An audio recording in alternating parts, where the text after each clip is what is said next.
Okay. Showing the face.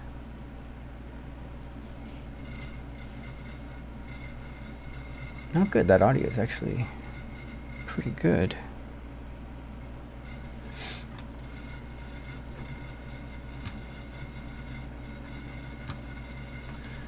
Okay. And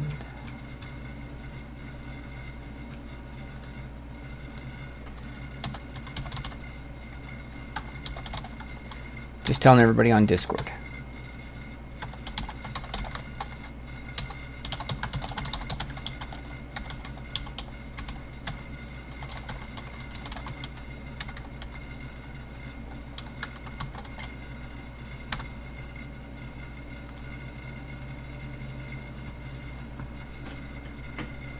Okay. All right. Let's see what kind of trouble we get into.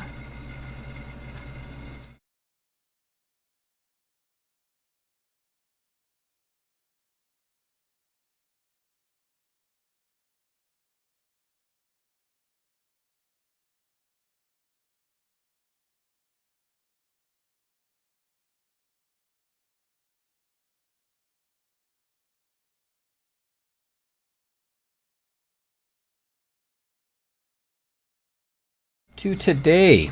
How's sculpting going, guys? I managed to burn my my finger today, so it slowed everything down. Boiled eggs in the morning, and my wife uses this pot. That's you get from an Indian store.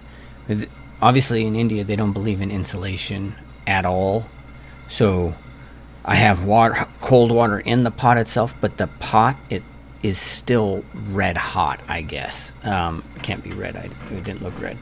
Still hot as hell. So I went to grab the handles, and the handles were they just sizzled right through my skin, my sculpting hand. So slowed everything down today. For those of you on my Discord, I was talking about doing a live stream, and so I am about 31 minutes late. But that's okay. This was an impromptu, right? So it's impromptu. I don't need these. I do need to get a new cooler. So if you're hearing my computer,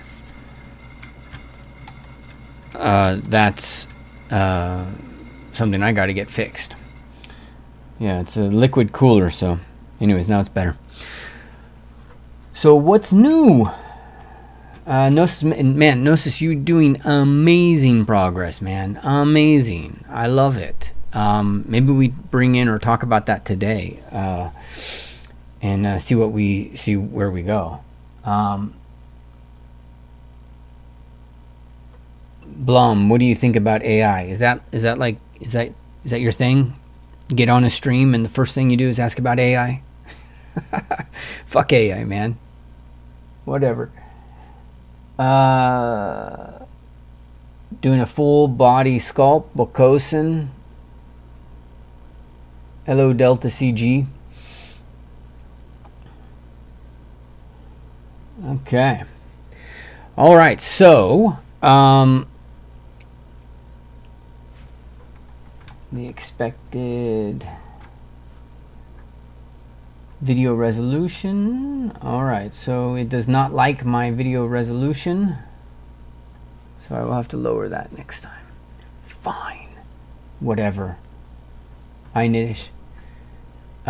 Stream quality says it's poor, guys, so let me know if this kind of if you have any issues and we have any stutter, but we are going to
And by share, I mean I'm like walking a mile behind him, 10 miles behind him, picking up the breadcrumbs.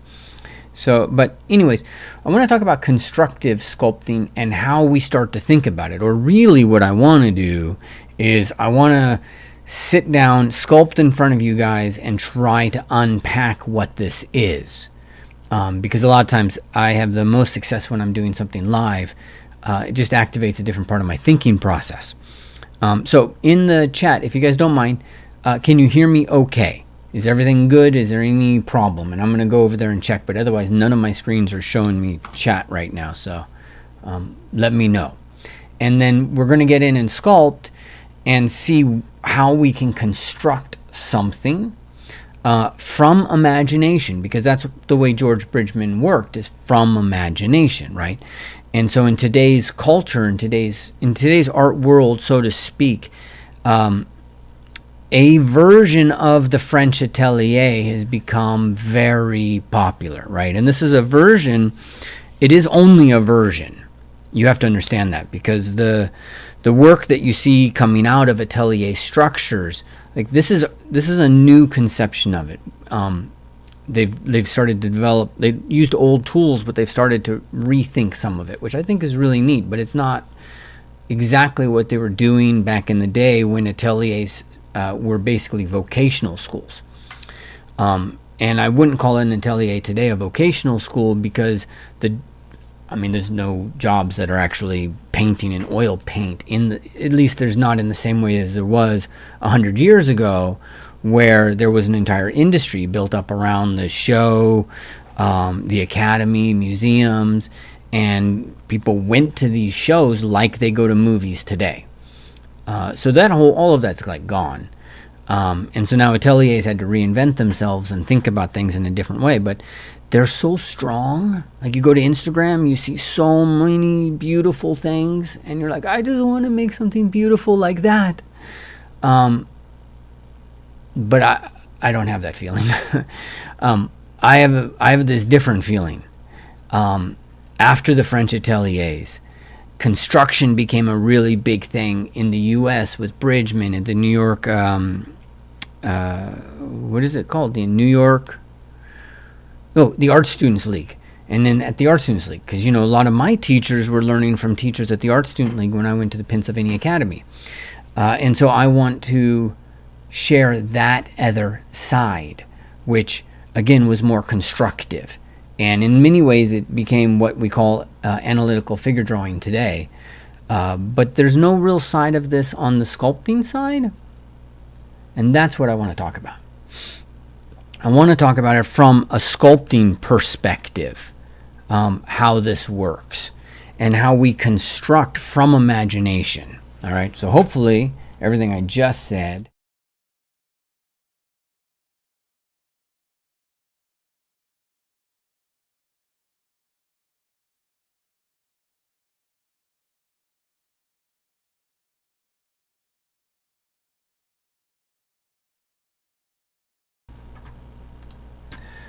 all right, there we go. Now you should have audio in ZBrush. Thank you, guys.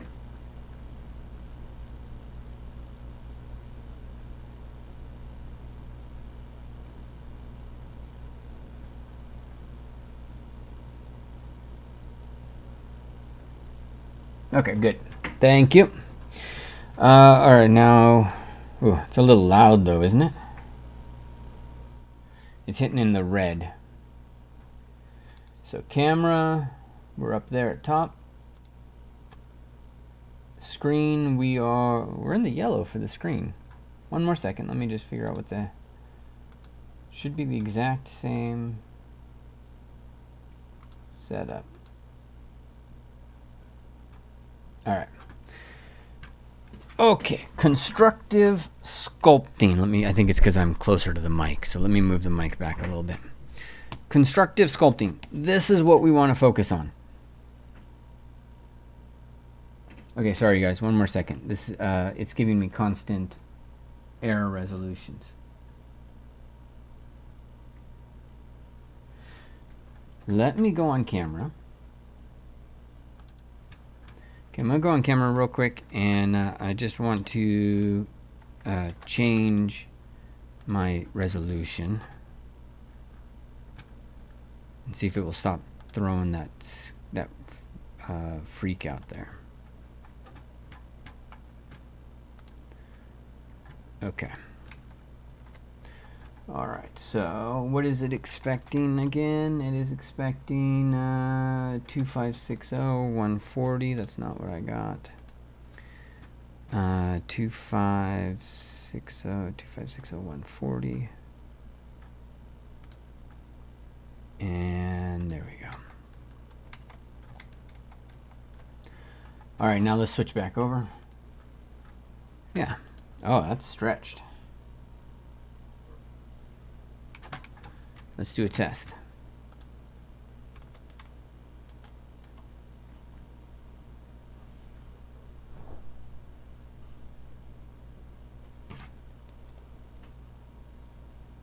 No, we're fine. No, we're not. We're going to have to do that. Yes. That looks accurate. Okay, let's get that up, get that up. And do we have a warning? All right, we are done with the warning. So camera, stream. We should be good on that now.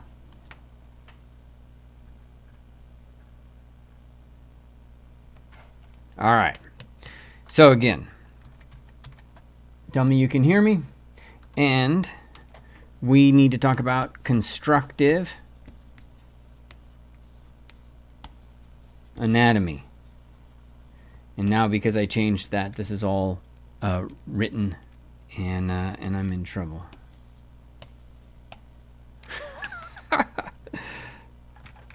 Oh my God. Okay. Houston, we do indeed have a problem.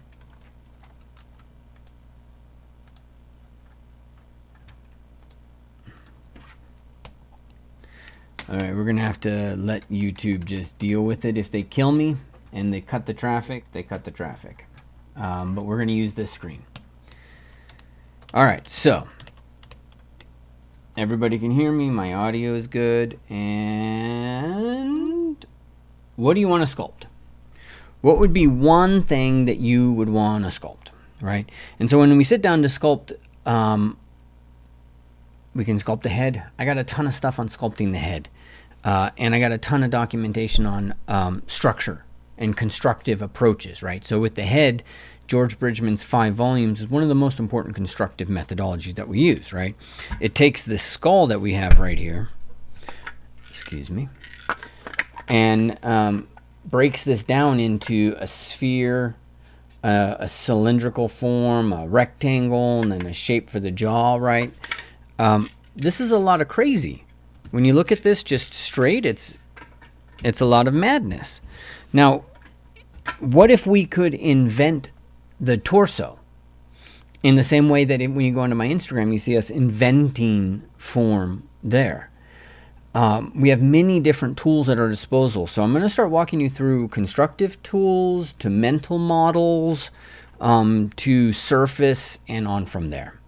Does that sound like a plan? You all up for that?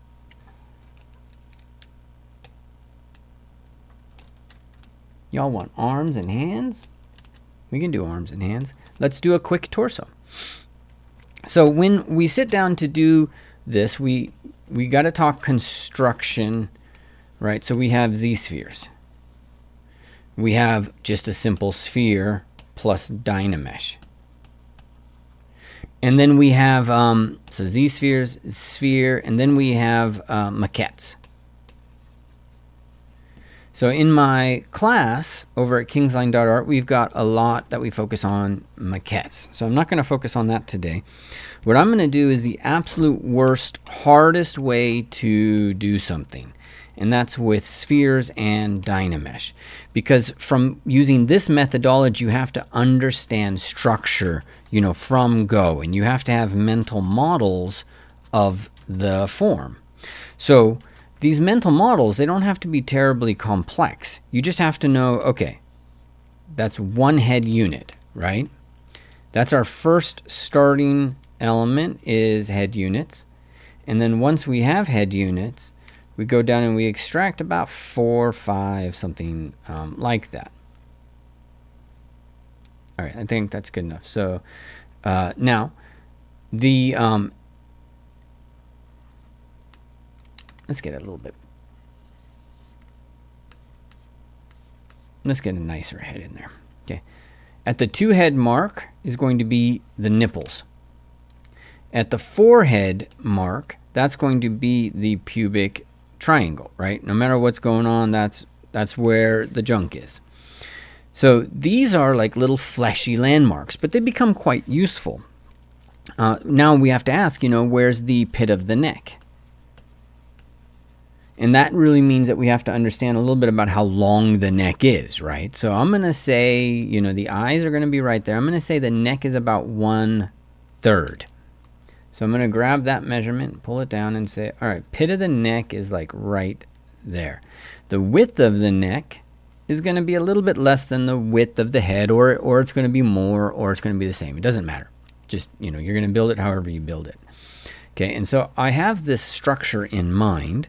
And then from here, we're going to put the clavicle straight out. And now we have to deal with the width. So the width of this, we're going to go from here to here. That's pretty accurate.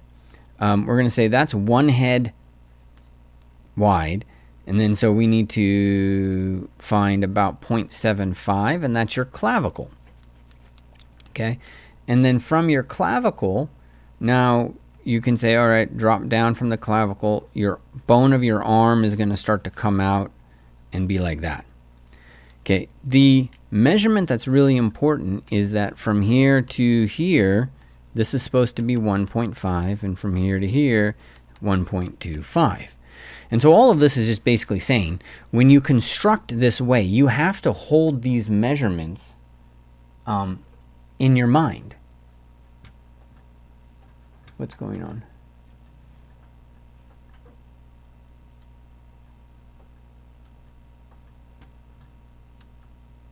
Oh, it's behind. Okay, sorry, I was looking at the streamer, and it was not good. All right, so now there's all sorts of measurements that we have to understand. Okay, but proportions is just one. And proportions, they start to fall apart at a certain point. Like what happens if you've got something where you've got contrapposto, right? So you got your head and you got this guy kind of hip structure, you got this leg doing its thing, you got this leg kind of out, and you kind of like, yo man, what's up, G? I got the power. And so now your measurements are like, well, what are we doing? How do we take this measurement to that measurement? How do we come down? Is it still at the 2 head mark? Where's the head? Right? Everything starts to slip. And especially if you get more dynamic. And now your model is like, all right, so now we're doing that, but we're actually sitting down. And so now that's going to be a leg right there. And then that's going to be another leg. And then the head's going to be, I don't know, like that. So bop, bop, bop. And then that leg, that arm's going to be crossing, and you'll have a hand right in there. And so now that's probably dropping there, right? And so now you got this pose, and you're like, what the but Jesus is going on? Number one, what did Ryan just draw? And how do you check measurements? And so the answer to this would be, you find your bony landmarks, and you go from that. But how do you find your bony landmarks within, now I'm going to start to make this a little bit more sensible, within the body of the torso, where it's like, all right, I got to find the pelvis. Okay. And so now your proportions go from, you were thinking about bony landmarks, but now you got to understand volumes or masses, right? Because, you can't find like, okay, so that's the rib cage. That's the pelvis area. Da, da, da, da. Okay, and never do the twain necessarily meet. I mean, actually, in this pose, they do meet a little bit, but let's just say, different. What's the mass of the rib cage? What's the mass of the pelvis, right? And so then we get into this concept of mass conception. You'll hear some people talk about it, and that's a term that used to be used when I was learning. I don't know about now. But now I get rid of all of that, and I use one word, which is form concepts.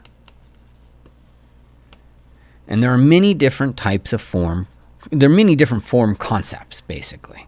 You can conceive of the torso in many ways, and your goal really is to have a whole library of forms that you can kind of pull from for different scenarios so that you can understand, what's happening better. All right, but then there's also other things that we're going to look at today where we talk about lines, and lines that go through the body and that help us organize, specific structures and separate anatomical terms and, all of that jazz. All right, let me check in with comments.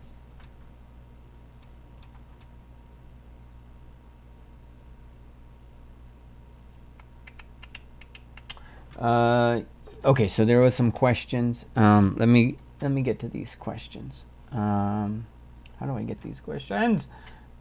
So I'm not like way over there. Okay, so there was a question about the width of the pelvis versus the rib cage. I think we can talk about that in process, in situ. So when we get there, I'll talk about that. You've been using Robert Beverly Hale's cranial units and the 7.5 headed figure. And they say the rib cage and the pelvis should be the same width. Well, okay, so I'm not a fan of Robert's approach and his cranial approach. I think it's quite advanced and largely unnecessary. But this is just some dude. Granted, it's the dude, but it's just some dude that had an idea and was working things out, right? And so, you have to remember that there's a how do we say it? There's a marketplace of ideas, and there was a marketplace back then. George Bridgman, people were coming to see the way in which he conceived of the form. Robert Beverly Hale, same thing, right? They're competing for students. Long story short, who cares? Out there in the real world, everybody's rib cage is wider, less wide. Their pelvis is wider, less wide, right? And this is male and female. Some women have, thinner, not as wide, less wide hips. Some have wider hips. Some men, my uncle had a barrel rib cage. I mean, it is just a bear of a dude, right? Giant rib cage, okay? Other people don't have that. So all of these you take with a grain of salt, which is why I like the 8-head measurement, because the 8-head measurement is like so ridiculously simple. Even if it's not necessarily realistic. A realistic is closer to 7.5, sometimes even 7. But it just makes things so simple. The math is so simple to knock it out. And then once you've knocked it out, you can make adjustments as you want, right? Because what's the easiest way to change a head measurement? Make the head bigger. So that changes it fast. But I play fast and loose with that kind of stuff. All right, let's see.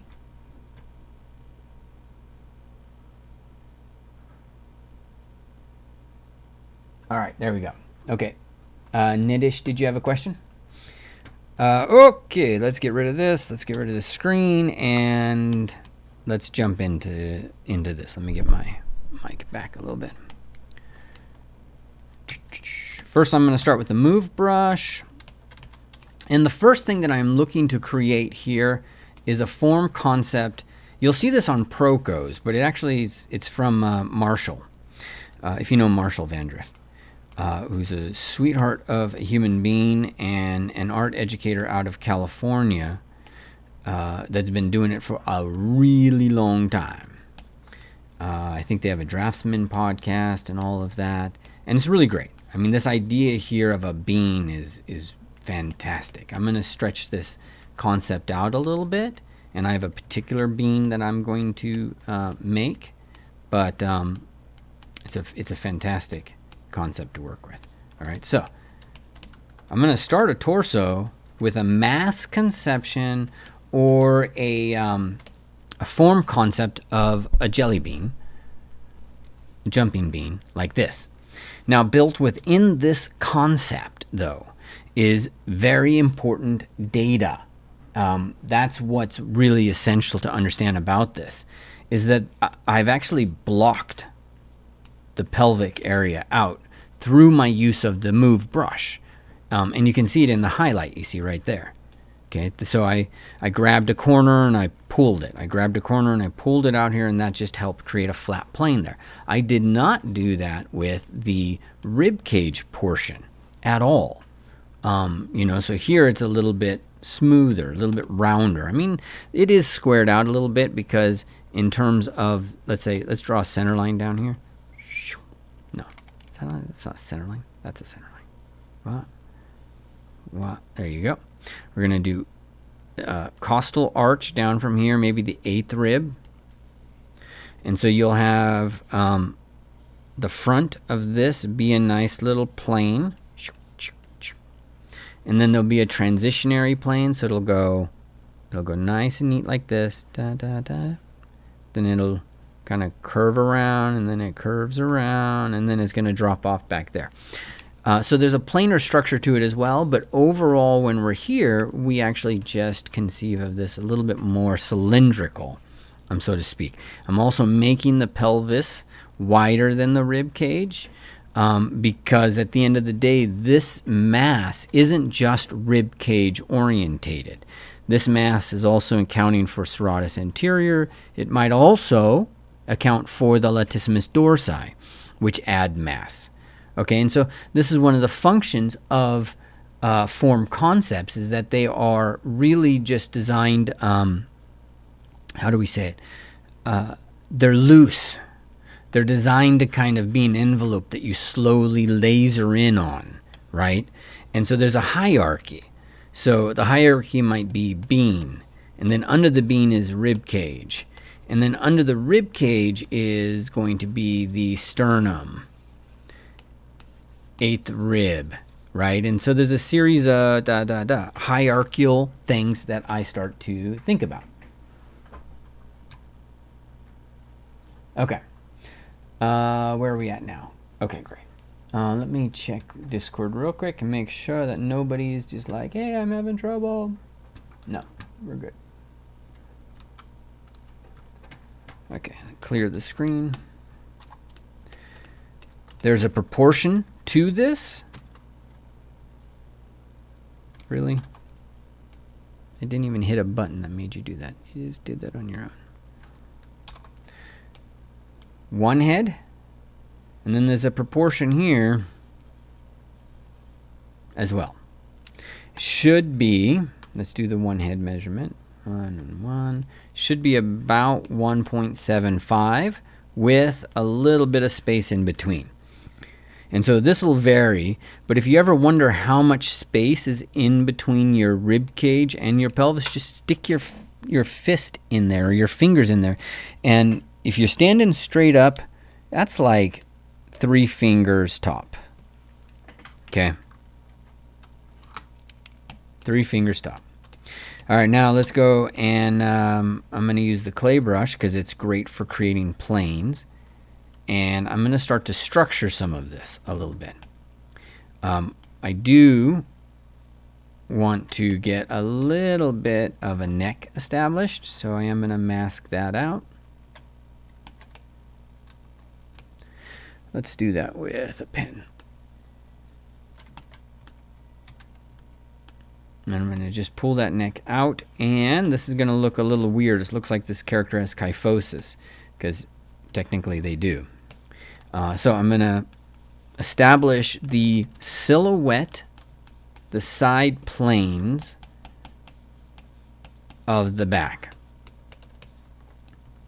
Okay, and that's the side plane of the back. That's the way it works. So we're off a little bit, but let's say that's the pit of the neck.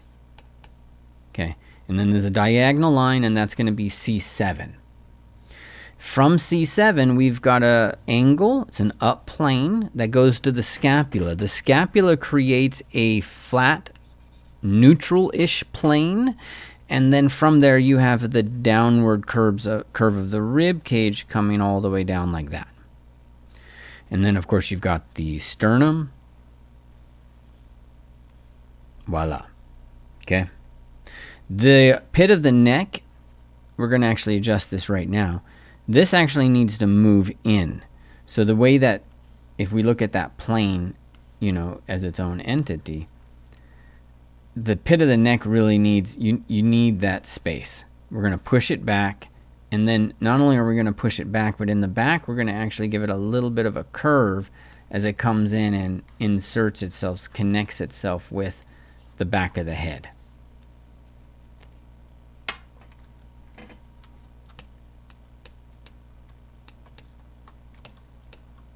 Perspective is off.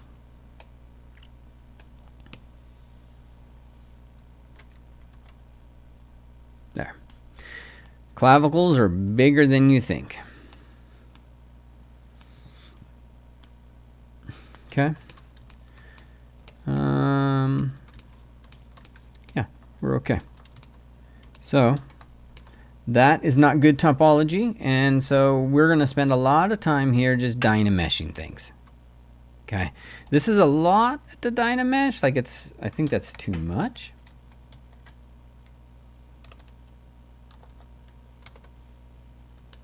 So I'm going to lower that. Okay, but I'm going to keep Dynamesh active because we're going to use it a couple more times. All right, so we're not done with the rib cage. And again, these are the simple forms, right? So make sure that you understand these simple forms. I'm going to pull a line down from the rib cage like this to the front.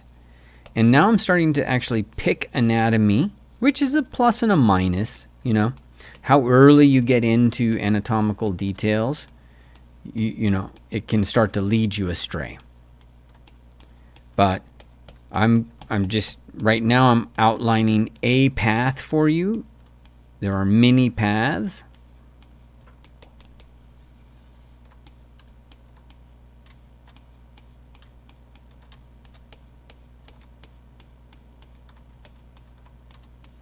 Okay. And I'm establishing a little bit of the gesture of the rib cage as it moves in. So I really want you guys to just notice this line that comes down like that. Just, there is this form that pulls around from the 10th rib, comes down along the external oblique, and then down into the bowl of the belly. That's an actual line. Like you could trace that through divots and highlights in the form, and it's part of the mastery, the magic, sorry, of the human body. Okay. All right. So now I'm going to indicate the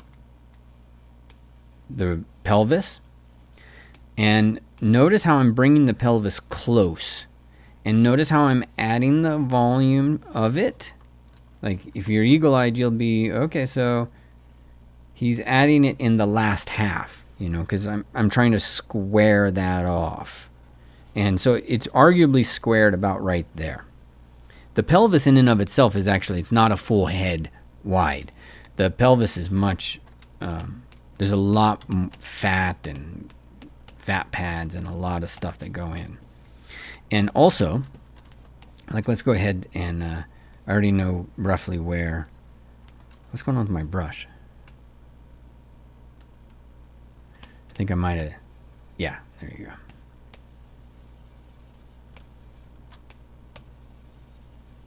We're going to build this cod piece right there.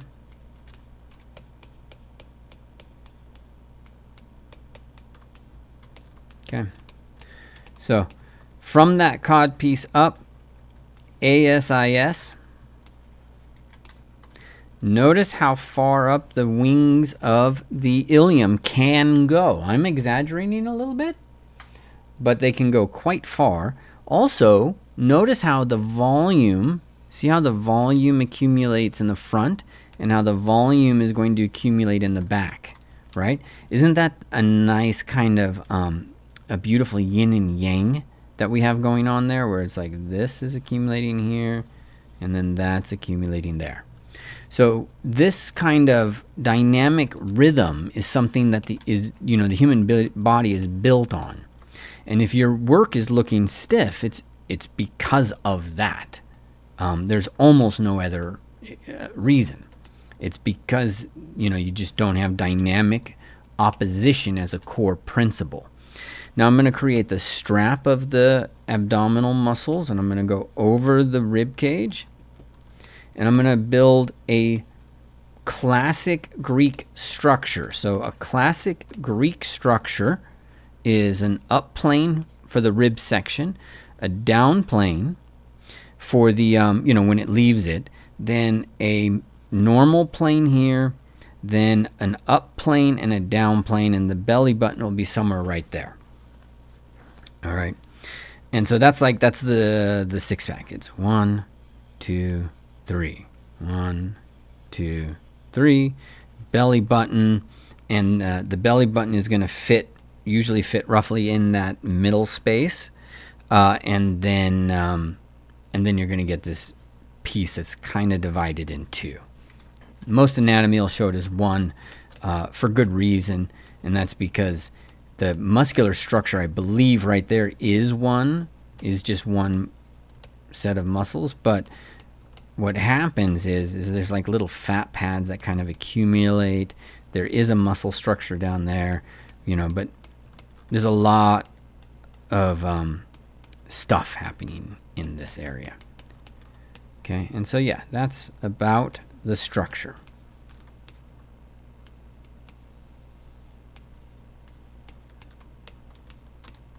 And I don't really feel a need to mess with it much more than that in the beginning stages. It's a nice structure. Now I'll go into the, I need to do that a little bit. Now I'll go in the back. And how's my screen refresh? You guys seeing my strokes okay?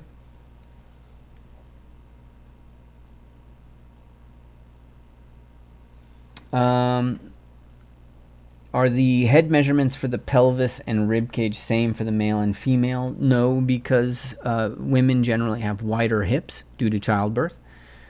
So obvious genetic requirement. And then rib cage for men generally tends to be bigger for obvious physical demands, things like that. But of course, there's lots of variety in it. So.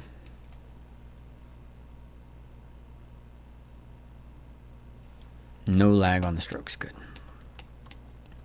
All right, now I'm going to do a structure for the back. So I'm going to follow this line around to find a simple straight that goes into a triangle. Okay, so this is the sacrum. These are the wall, the wings of the ilium that sit above that. And so, we can come in with a standard brush and just like cut those in a little bit, cut across, and then cut down for our sacrum. That structure, that is our structure. So now from there, above that, I'm going to actually create a couple of other shapes. So I'm going to create an erector spinae group, which is going to be kind of a straight and a sphere.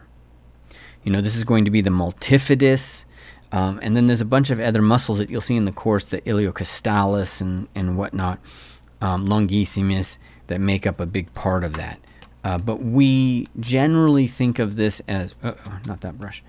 We generally think of this as just like one group of muscles reaching out to the rib cage that kind of collate into an oval. I'm going to put the spine in here. And, if you want, you can, that was not what we wanted to do. If you want, I'm just going to do a cross section here and see how that spine is working out. So that's not exactly what I want. I want a little bit, I want to get that a little bit inside. Okay. There we go.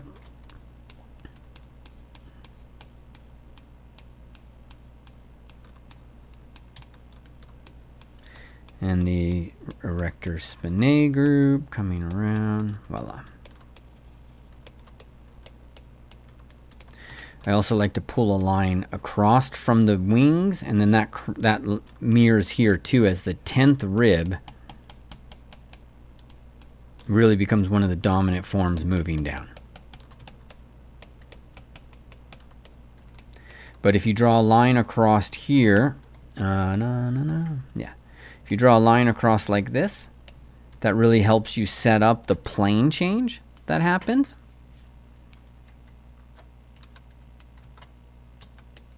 What's the button, Ryan? Okay. All right, now I don't want the erector spinae group to be the most dominant factor. So I'm going to now switch over and I'm going to start to actually focus on the scapula group. And the scapula group, it's really important that you see the scapula group as kind of a block, you know, that's some distance away from the spine. How much, I don't, you know, you'll figure it out. It's not something I personally want to measure. But it also depends on, that whole scapula group also depends on what's happening with your clavicle coming around. So when we build this, the smartest thing for us to build is the top portion. It's this part here where we're building the clavicle, coming to the acromial process, coming to the spine of the scapula. Those are the bony landmark structures that we really want indicated sooner rather than later. So for me, I'm going to come in and let's say that's the pit of the neck. So I'm going to just start to pull out. And, you know, maybe this is where we go in and we're like, all right, let's just pull that out. And now we have to define how far out this whole thing operates. So I can do a guess, but you know, if I'm doing a guess, then you guys might be a little lost. So I'm going to go in and turn floor on.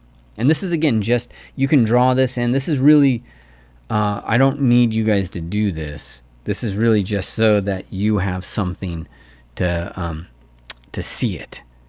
Visually. So I'm adjusting settings in the draw, and now I need to set this grid so it's a little bit better. And what I probably want to do is line up the pubic symphysis. So is that 1, 2, 3, 4? No. We can actually just scale this.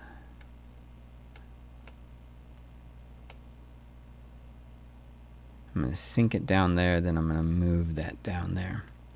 And we'll work with this. So it'll be 1, 2, 3, and then 4. So yeah, the whole thing needs to get shrunk in about right there. About nipple line, pit of the neck, and then the head itself right there. And so that shows us, from this perspective, that shows us like, all right, that all of that needs to go in a little bit.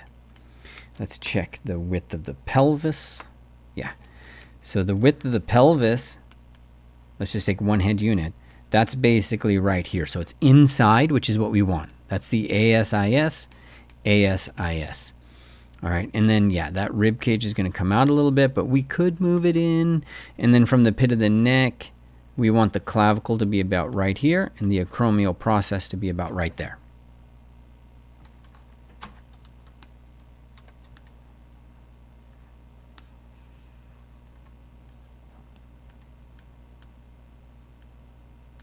Perfecto. All right, now I'm going to turn that off. Yeah, I guess saving is wise.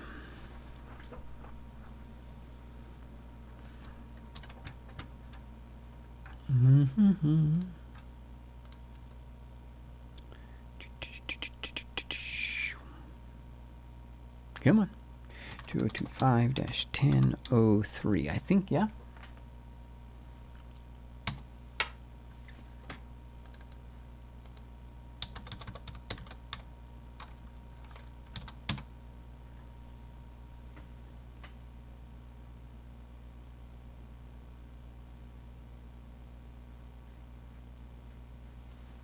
No lag on the strokes, but a lag on saving.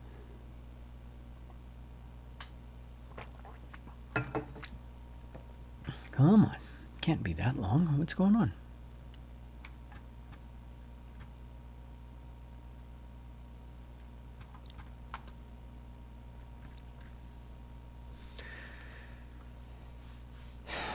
Let me make sure nothing's going wrong with...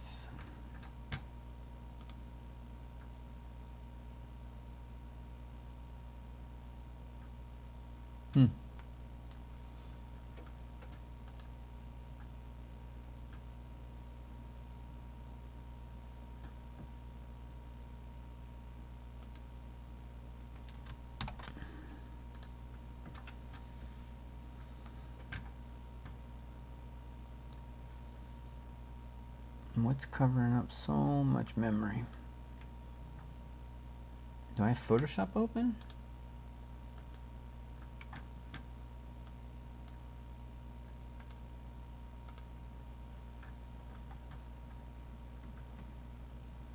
Okay, and Chrome. One sec, let me kill a bunch of things.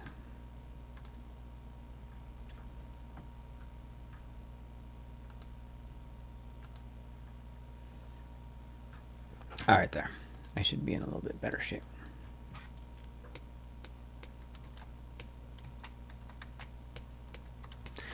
Okay, so now we're going to look at this from above, and what we need to know about the clavicle is that they are S-shape. You do kind of want to have a sense of where that endpoint is. So in general, you can look at this as like one unit, and you say, well, it should be close to like halfway. You know, if somebody's got decent posture, the arms are going to be in that back side. So I'm going to take this now and just start to push back.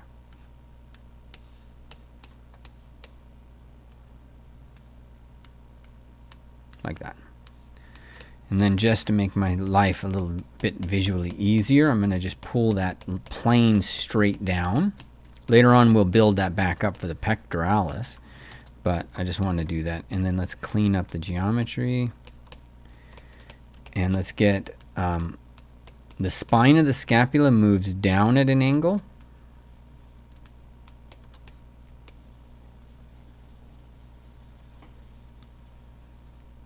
Right, and then we need a little bit for the acromion. And then now I'm just going to sculpt that scapula group. You can actually just sculpt it just like this, where it's like this is actually almost like the bone itself. And that's not a bad way for you to start the conversation of understanding, you know, this crazy structure. It's a great anatomical, constructive process. You can also come in later and just be like, or after that step, and you can say, all right, well, that's the latissimus dorsi. That I already know wherever the arm is, it's doing that. And so that's going to be the latissimus dorsi. And let's just refresh the geometry. And that latissimus dorsi is going to creep forward a little bit and then backwards. And then after that, the volume is going to be the serratus anterior muscles moving forward. And so we create the wedge of the lat and the serratus.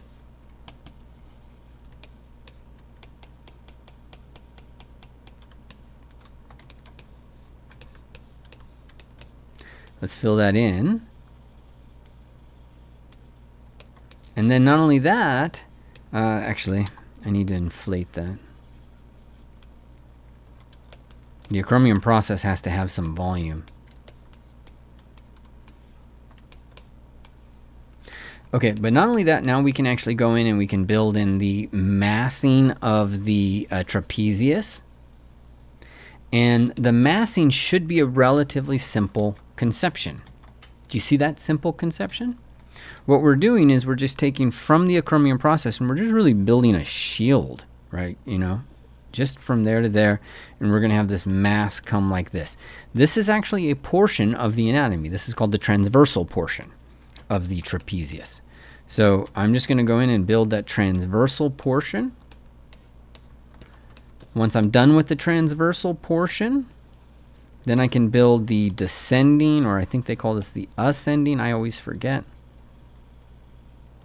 and then we build the ones for the neck as well, right? And this is all super low res, so maybe for the sake of argument, I should do this a little higher res for you so you can see my strokes and everything define it a little bit more. Because it looks loose, but it's not. This is in no way, shape, or form loose. This is actually very structured. I know exactly what I'm intending to do. I'm going to pull that line that we talked about, that 10th rib. It goes in between this and the erector spinae.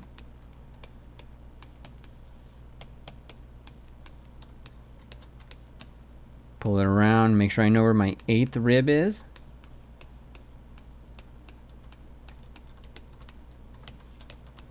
Okay. Now, we've built in massing for the back. Let's build in massing for the front. And so for me, one of the easiest concepts when dealing with the pectoralis is the block and triangle. But there's a couple of things to know about the trapezius. The pectoralis. One, the manubrium is right here. And you've got rib 1, 2, actually it should be right there, 3, 4, 5, 6, 7, 8, and on. I think that needs to stretch down. But anyways, in this like whole area right here, this is actually thin muscle fibers. So you're seeing more of the skeletal structure. In women, this is usually considered a very attractive trait where you can see the collarbone, and you not only see the collarbone, but you actually can see in some individuals, male and female, you can actually see that first rib right there and the second rib right there. You can just see them there. They're quite apparent. And you actually have to develop a lot of muscle or fat to not see them. This area right here, look in that area. And so you'll see I am building this with a block, and I'm resisting right now adding the realism. But you'll see at the very end, I go in and I add the realism, and it's like, oh, it was there all along. Now I'm not doing breasts, so male or female, because men get breasts too. If those are present, you don't want to indicate them until later, after this stage for sure. So here's a block. Let's just block it in a little bit more. Get a little bit more here.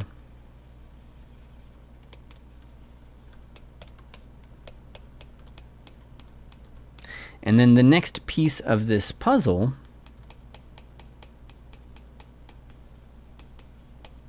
is that they have a little insertion right there.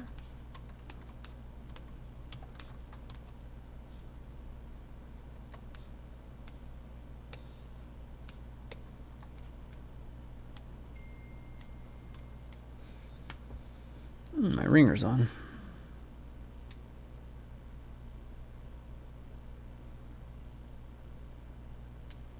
Okay. All right. This is actually visually confusing for you guys. Let's do this. I don't want to visually confuse you yet. It's accurate, but until we get the arms, it would look weird. So let's just leave this as a cube structure, but add the realism here.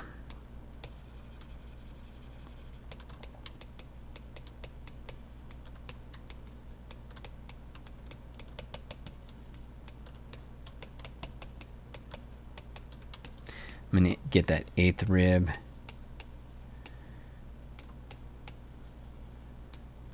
The abs are right above that. We haven't even indicated the external oblique yet. which is a diagonal structure moving back like this.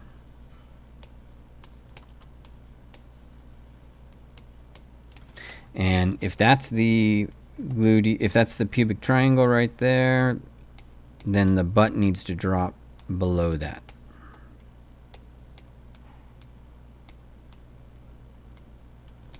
And we need to do a little bit of work on the offsets and overlaps and make sure that the scapula mass is the dominant mass and all that jazz. And so now in order for us to actually even start to make sense out of what we have here, it's like this is all starting to fall apart visually for me until we actually start to add in limbs and start to deal with some of that, that structural capacity.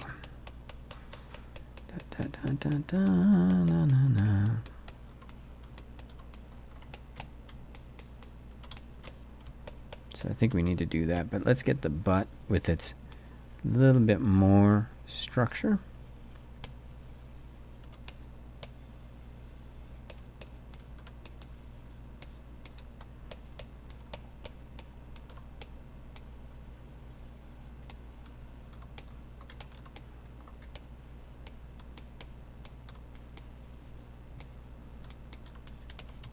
Okay, any questions about this so far? What do you guys think? Let's project those pectorals off of that surface a little bit more.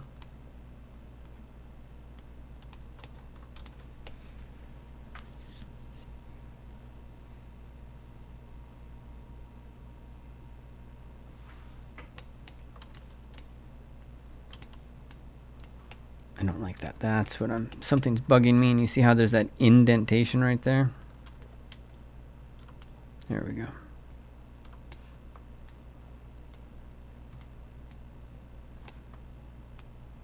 Ugh, this is really bugging me. So I need to get in there and I need to add more. All right, so I'm gonna keep this as one individual entity. Then I'm gonna append a what did I see recently on Instagram?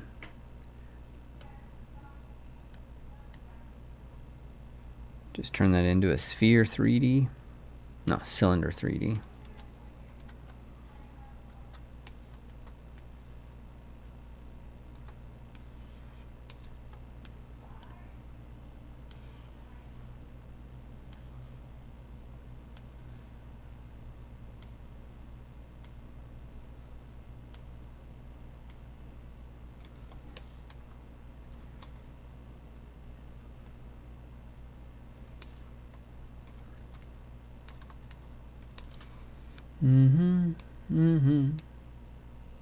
Mirror and weld. Okay. You'll see this similar process in the videos I did for the arm, for those of you who are members of the class.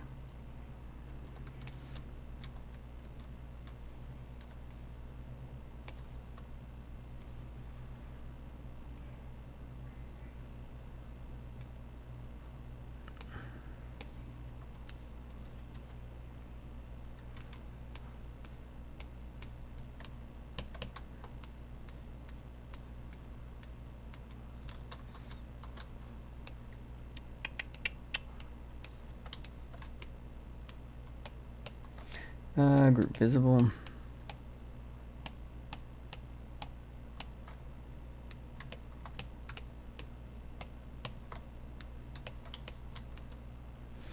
And then I'm going to use, I don't want that brush, I want move topological.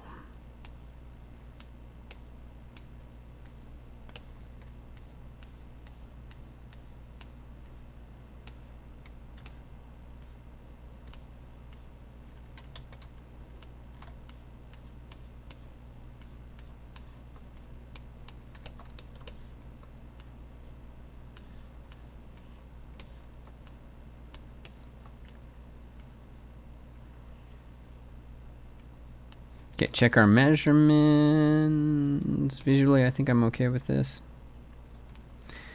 Right, and this is like super dirty. You know, This is actually a very dirty approach. It's just messy. But but it has the essential elements in here, that we need to make the most out of this. Let's do one more. Don't do that.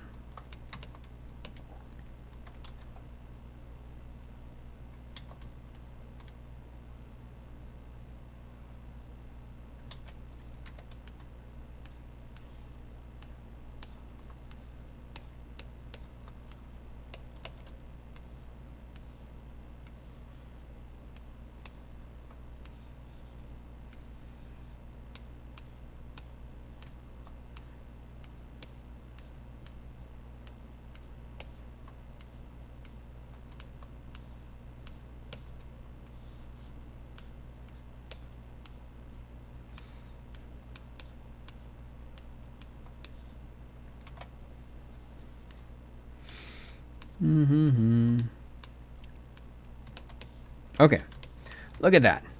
Ugh, so dirty.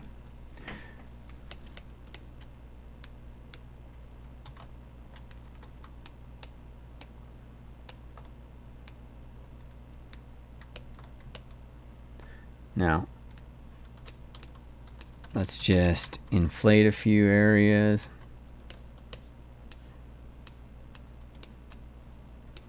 Come on. Yeah, that's better. All right.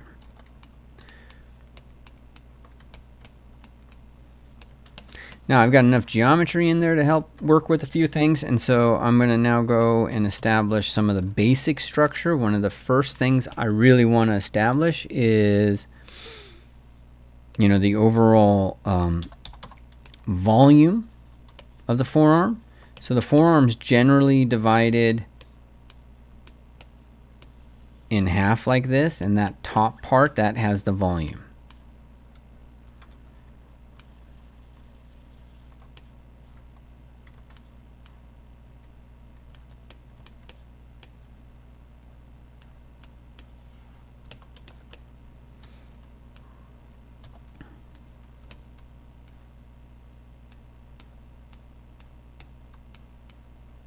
I'm establishing some of the gesture.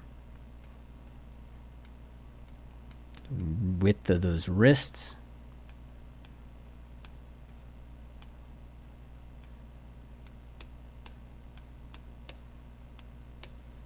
And this is a lot of silhouette sculpting right here that I'm doing.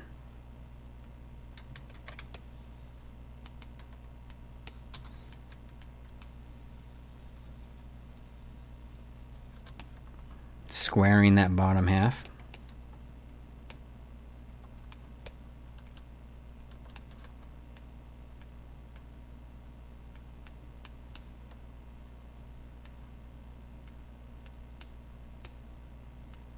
This hanging bulk of the tricep.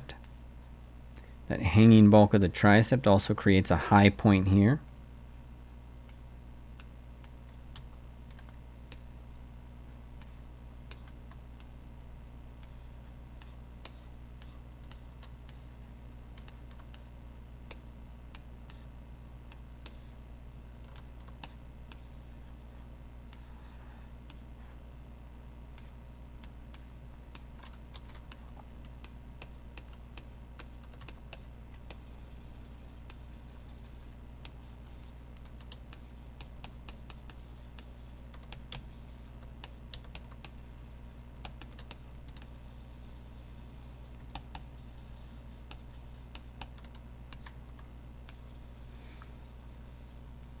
A little bit of work on the tricep. Careful, Ryan.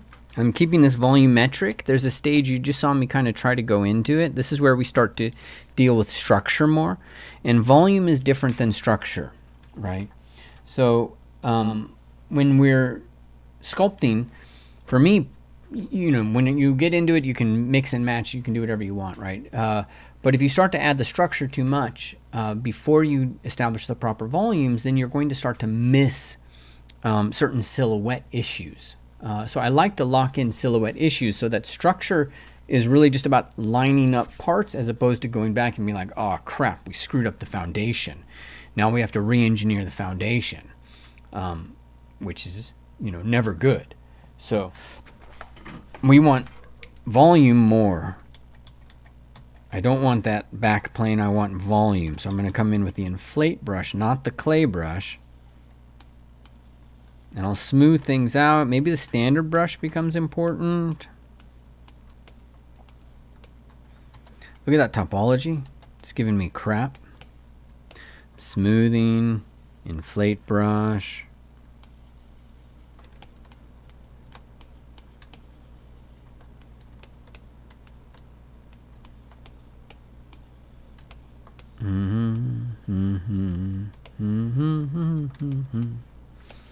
Okay, let's get the thumb mass in there. And I'm going to have to change tactics here in a second because I'm just not going to get what I want with this topology.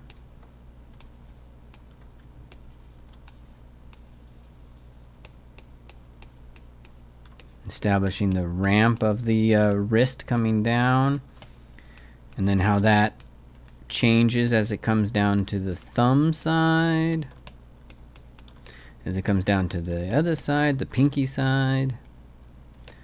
And then if that's one head, yeah, that's too much, but okay.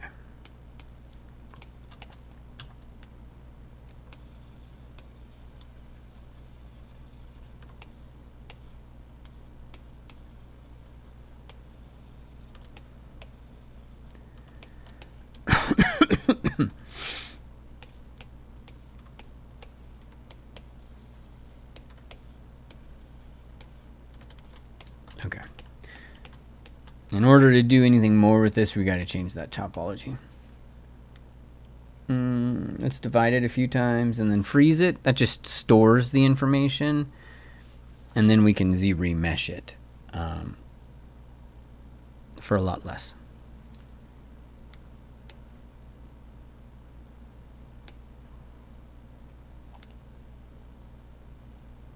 Unfreeze.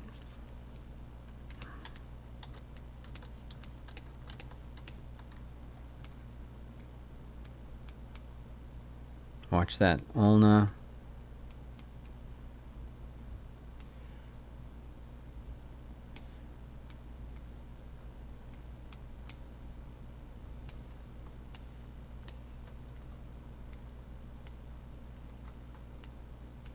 I'm going to drop that down a little bit, drop that down.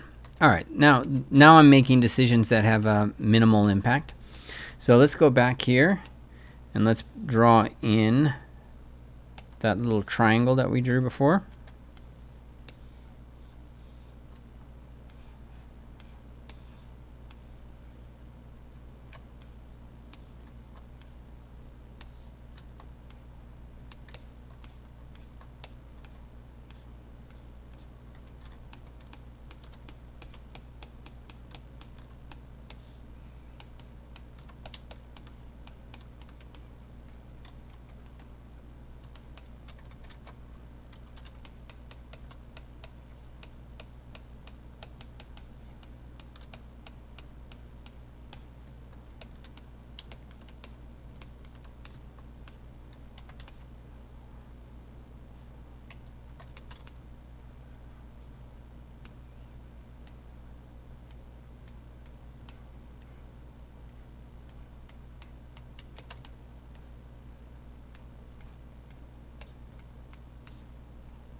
Okay.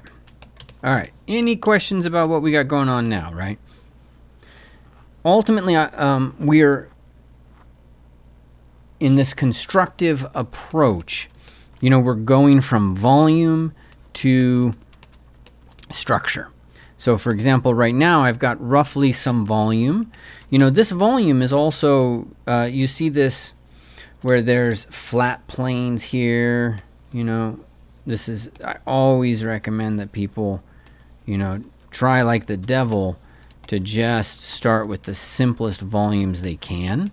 the volume I had there, like, it was a little bit more amorphous what it was.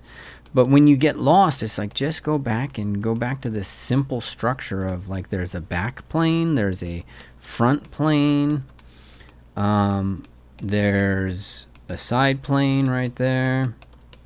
Okay, and then once you have that, you just have a lot more power to make decisions, because those planes, you know, become these like organizational tools. Okay, and so from that plane, for example, of the bicep, I take that down, and so we take that plane creates a V. That V separates the brachioradialis from the flexors, and it comes down and it inserts into the thumb side of the wrist, right? So, come on. So I will draw that V now. And it's like, all right, on one side is the flexors, and on the other side is the brachioradialis and the ridge muscles. There's also the pronators, the brachialis, the pronator teres, sorry. But I'm just thinking largely in terms of structure coming off of the medial epicondyle, which you didn't even notice probably that I put it in there. You know, and so that's one of the things when we get into structural work. You know, you make these little notations, and you just have to remember, you know, like, all right, let's go there. That actually needs to be a little bit more. Let's get that pronator teres. That's going to come all the way back. The ulna is going to be a muscle or bone. The ulna right there, coming to the styloid. So that's all the flexor carpi ulnaris.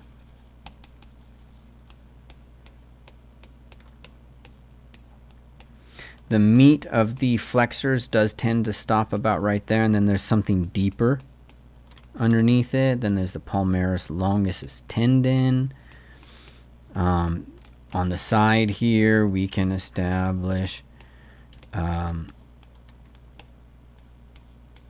we can separate the ridge muscles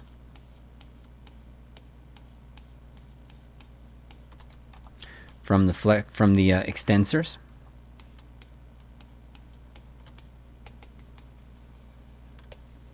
And you can see, like, this process is all relatively clear in some of the YouTube, not the YouTube, but the Instagram stuff I've posted.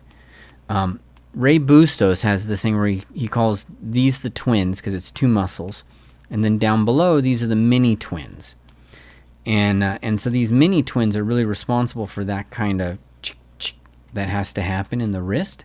You just have to know, like, these guys go, the base of the thumb is actually here. So they go quite far down, and if you're not thinking about it, like, you'll get it screwed up a lot, because you're actually probably thinking about a tendon that's right there. That's a totally different muscle.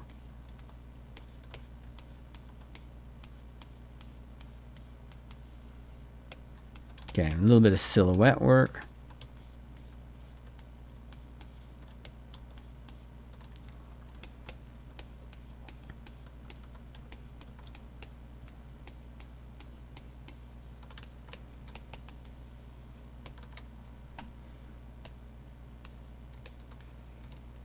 Sometimes I like sculpting in this material. Do you guys hate it? It's just so beautiful.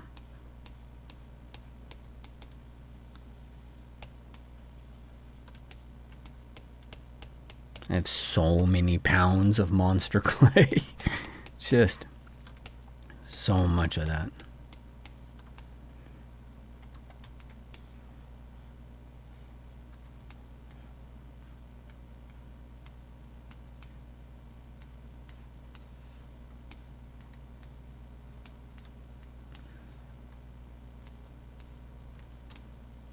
Lining up these mittens a little bit better.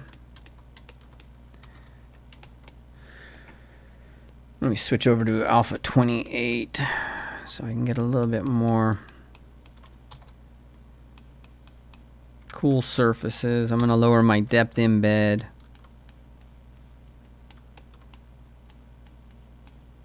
The Digitorum tends to be like it bifurcated right here, and it tends to really creep up underneath there. And then there's the extensor carpi radialis brevis.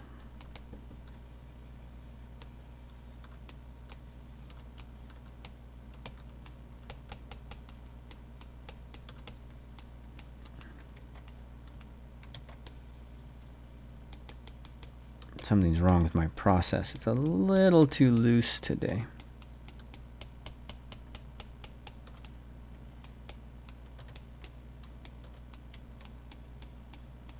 But it's important to remember, you know, that this is an art.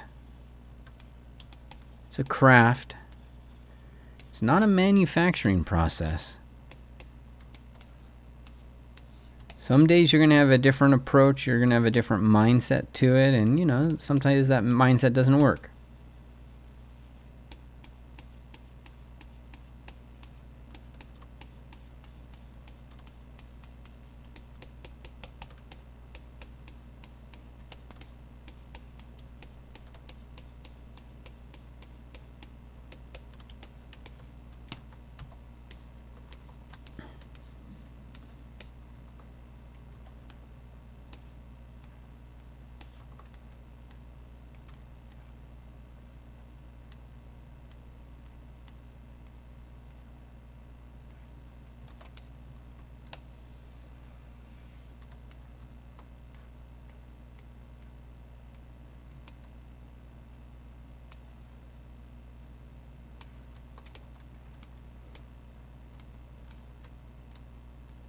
Okay. All right. So we've done a lot of construction here, right? Let me save this.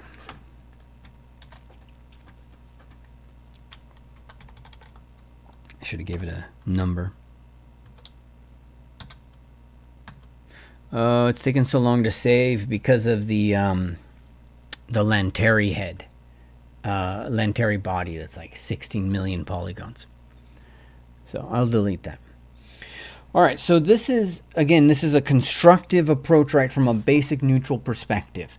And I don't know how long I've been doing this, about an hour. So I'm going to go a little bit further, but now what I'm going to do is I'm going to shake this all up, all right, because none of this works, none of this makes sense, none of this matters unless it gives you power, right? If it doesn't give you power, why are we using it? And by power, I mean it gives you the capacity to do what you want. So either you want to work from reference better, either you want to imagine and create form like I want to do better. You know, I don't know. But this is what we've got to start to unpack. So in the next part of this, what I'm going to do is, and I need to hit record. Is that I need to now go in and imagine something, you know, whatever that might be. Let me delete all of these because there's no reason for it to be saving all of that. Let me save it one more time, guys, just so I can get rid of that extra geometry. Saved in 2 seconds. All right, let's get over to the screen.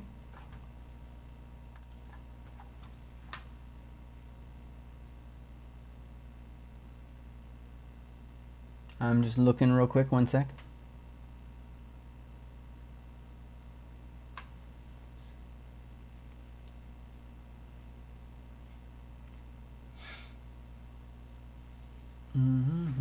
Okay.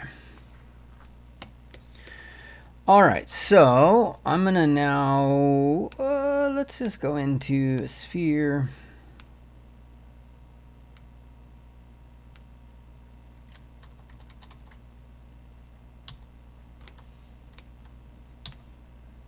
And let's do our bean.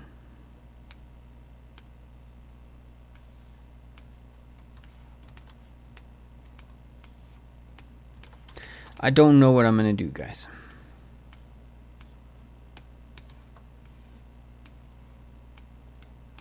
But it's going to start here with the bean.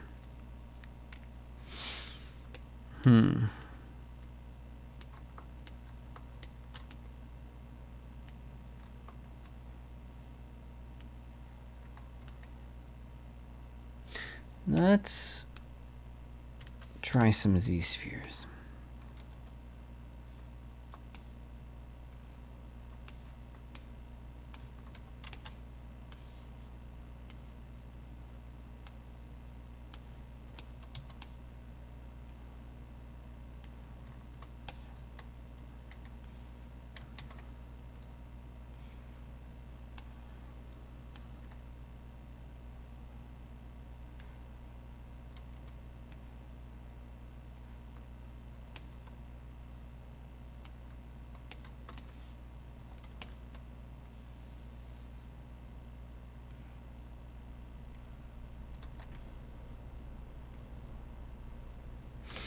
I'm not sure. Let's see.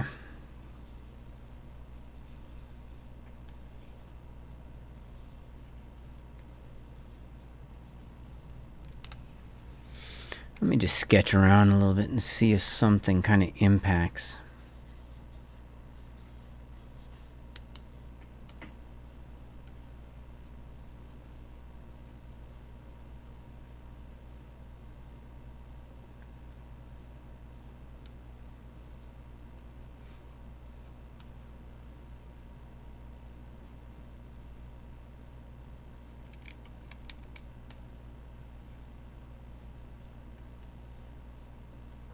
No, superhero pose.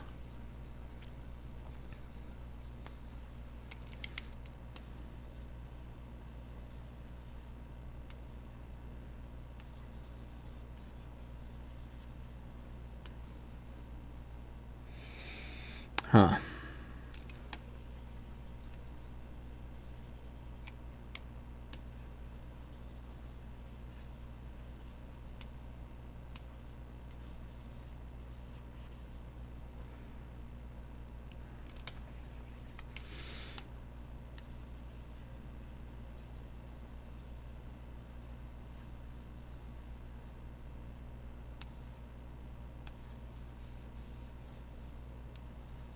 I don't have it yet, guys, but I'm zooming in on it. I can feel something coming.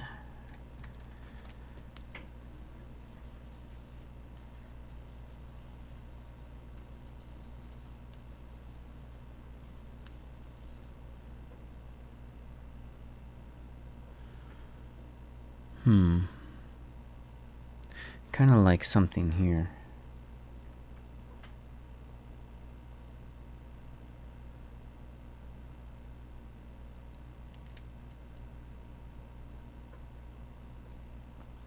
Action orientated. I could work on Aisha's, which is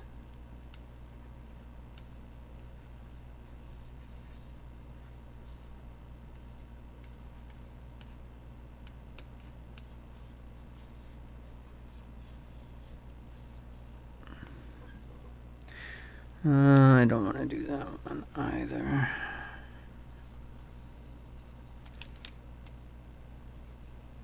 I keep drawing it crumpled in.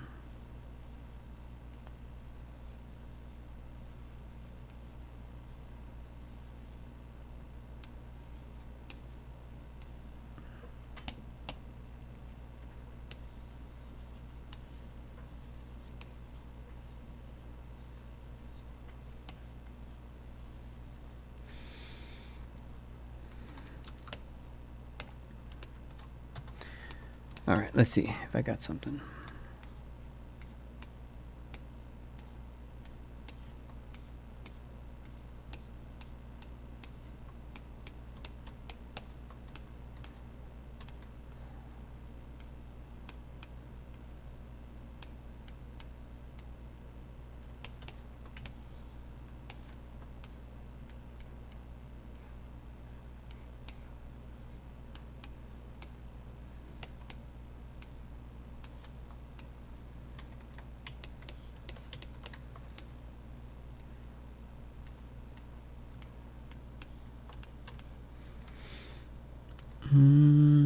Lasso, the pin.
Okay, what do we want to do?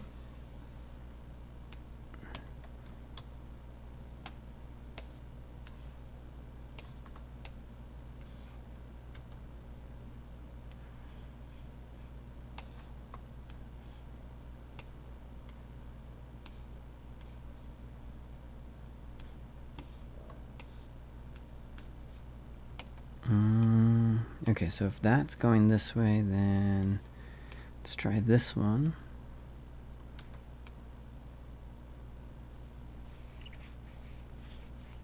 That's actually a bit accurate. That's good.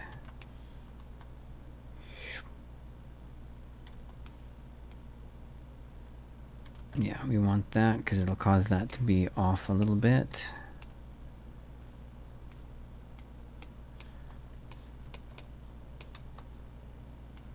Okay, great. And then let's take that shoulder up, that shoulder down.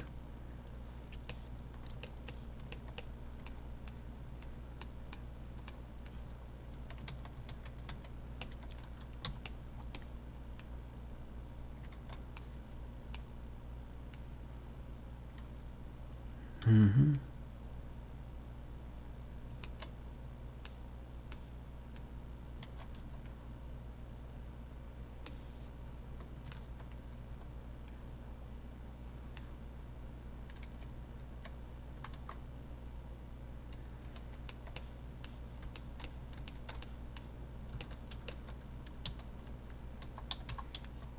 Alright, I am going to mask that out and start to create a head before this gets too out of control. Notice my head is silhouette centric.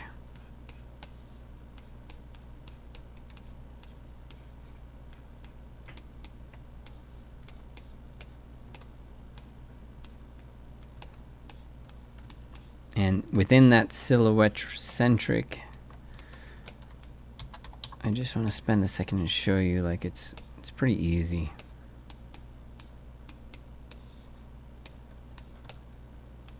If you're thinking in terms of simple forms, I just did the sphere. And now I'm just going to do the facial wedge.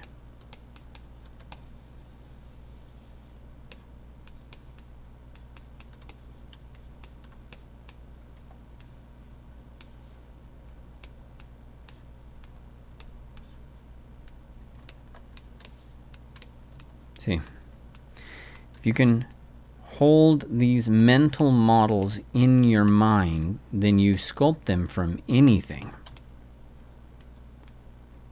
You know, like if you go back, that was a little crazy.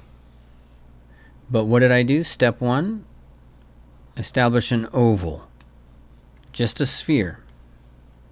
From that sphere, I can then choose, well, is the face this way? Is the face this way? You know, what's the axis? It's almost like there's a line, right?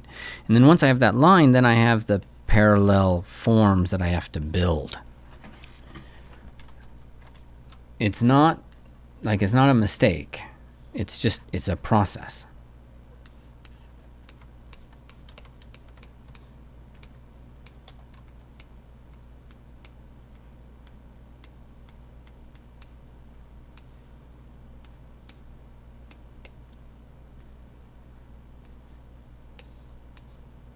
Okay.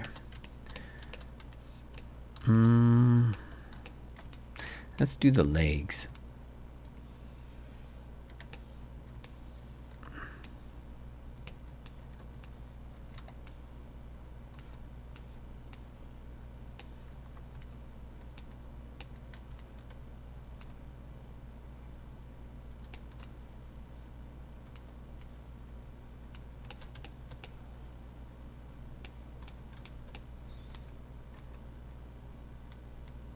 That line needs a little bit of work.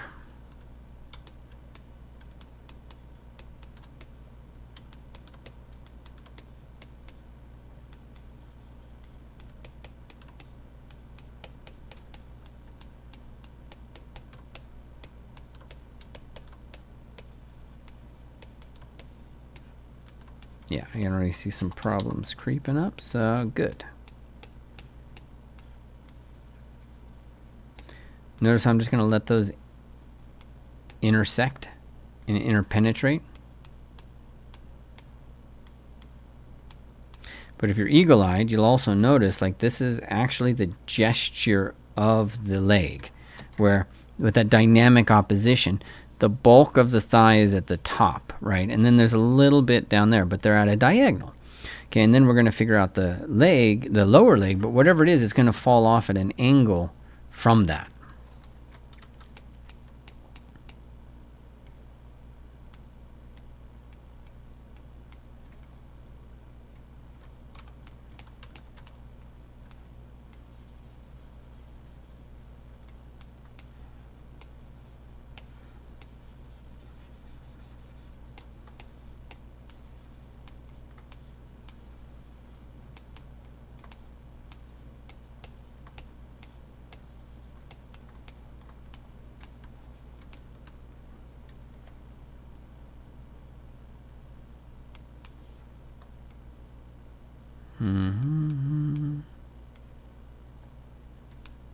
Okay, reset that.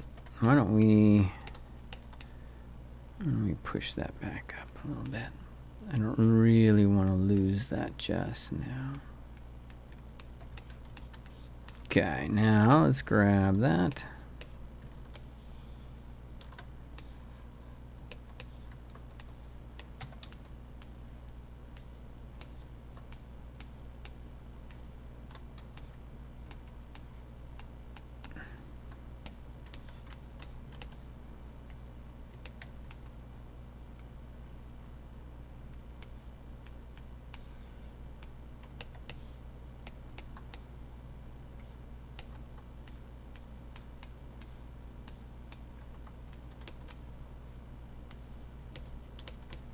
Does that go back even further?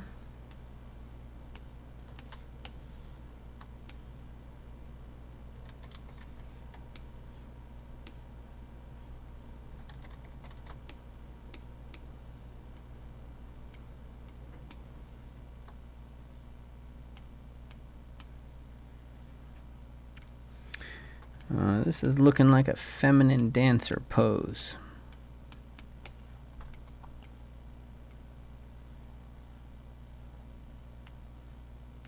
We'll figure that out. Clear. Let's increase our resolution to 56. Let's mask off and protect that other leg.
All right, and we're definitely starting to lose the plot, which is exactly what I want.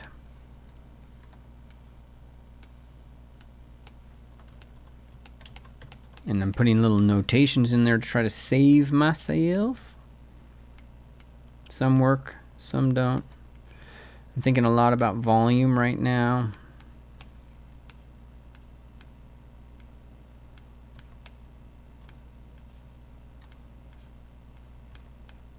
Pelvis is starting to lose its particular boxy shape.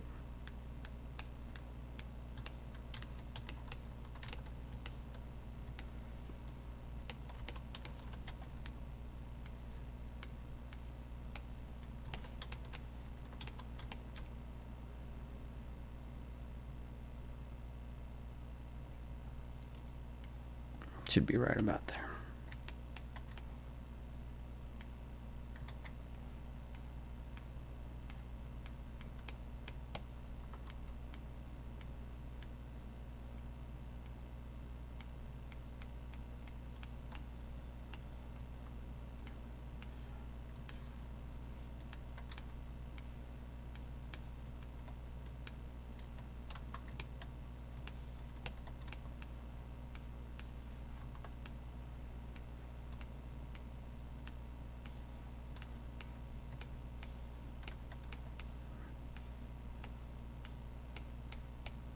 Ugh.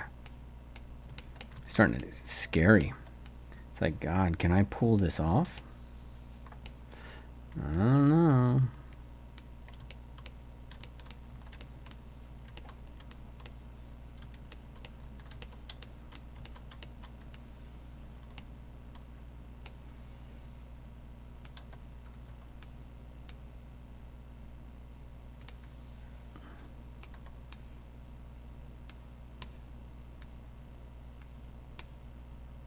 Put it inside and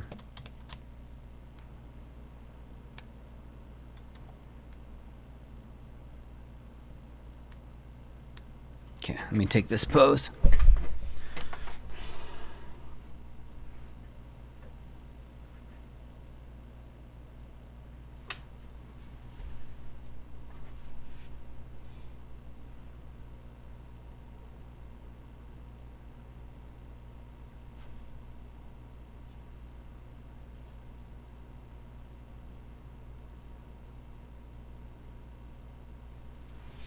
Okay, I can see the pose now.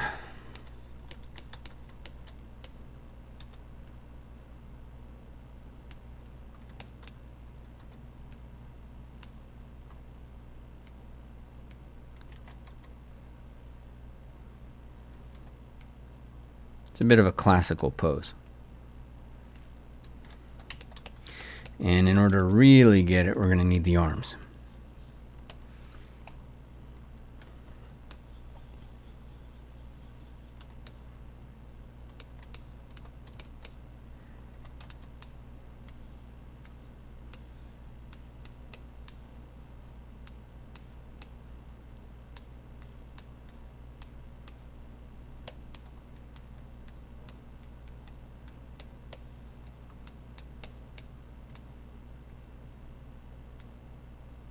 We'll check the measurements and the sweep and all that here.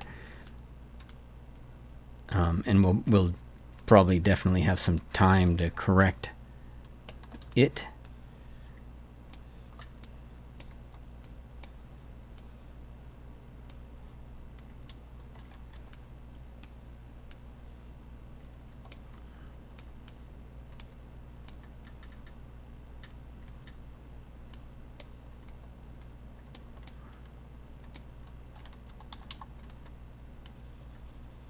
Inflate a ball for the hand.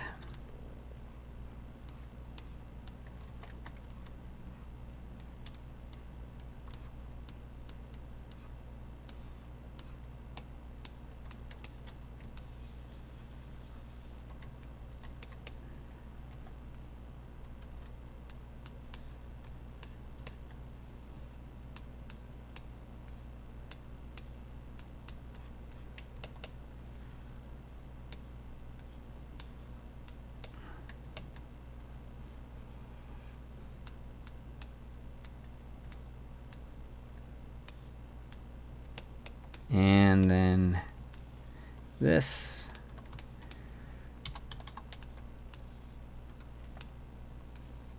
Ah.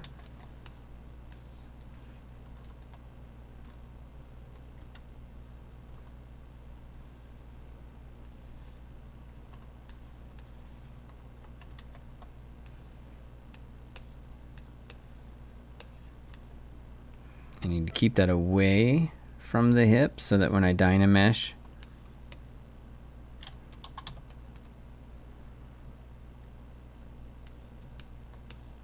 it doesn't merge.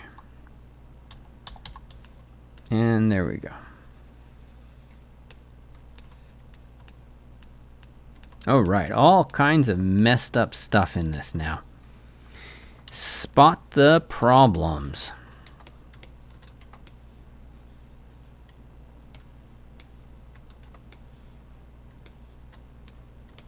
Okay, all right, let me stop here for a second. We are now at, we're now at about an hour and a half. How are you doing? Right now, let me save this.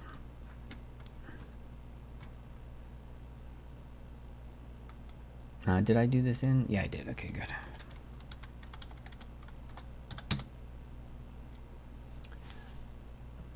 Okay. Vlad, Ryan, would you like to do a live stream someday in the future teaching us stylized realism? I don't know. If I get that interested in it, I'm just not.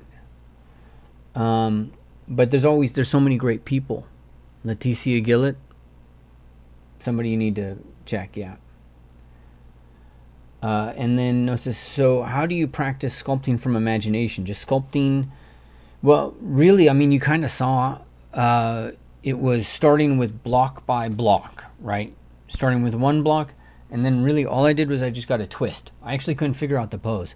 So I just took one form and I twisted it, and then I pulled the legs out because the legs are the connection to the ground.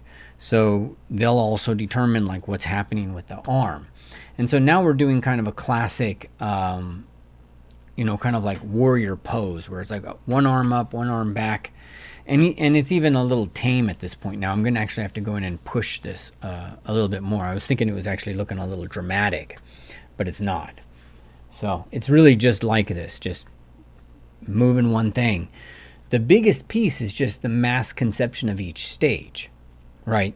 And how much flex I have in that. So when I understand the fundamental blocks, then I have more power. I have more power to try something out, and I don't get lost.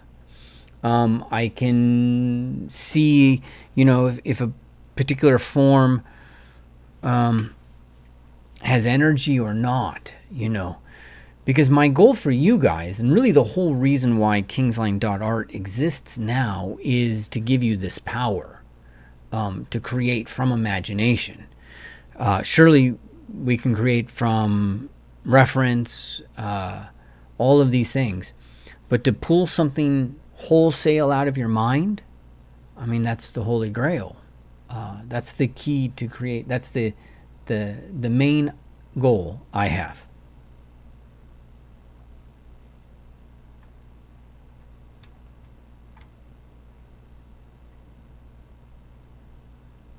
Is there a limit to how many hours someone should practice? You like my new haircut, thank you. I don't, but it's called old age. Is there a limit to the... So the question of, is there a limit to how much one should practice? I mean, there's an easy answer to that. I'm more kind of wondering why. Why are you asking that?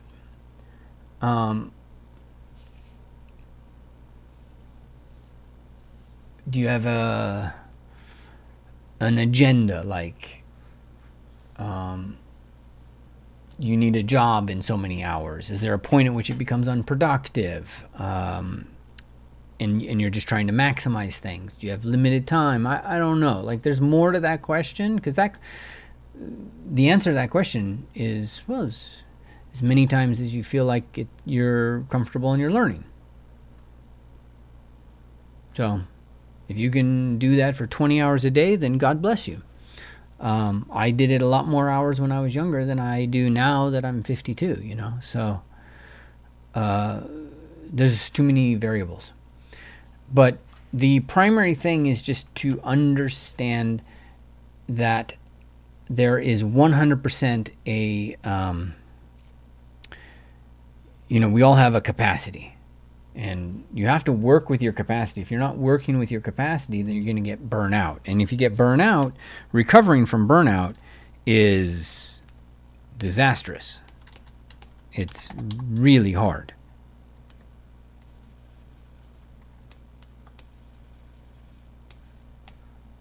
Burnout is the worst. All right, I'm going to do a little bit here. I'm touching up some form. I'm going to just play around a little bit.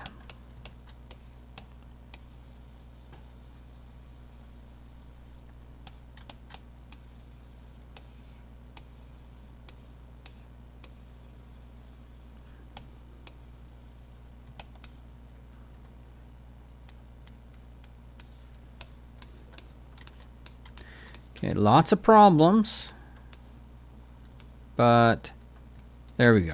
All right. Now I'm gonna duplicate this so that I've got my source here. And I'm gonna check the pose before I do anything else, because energy first.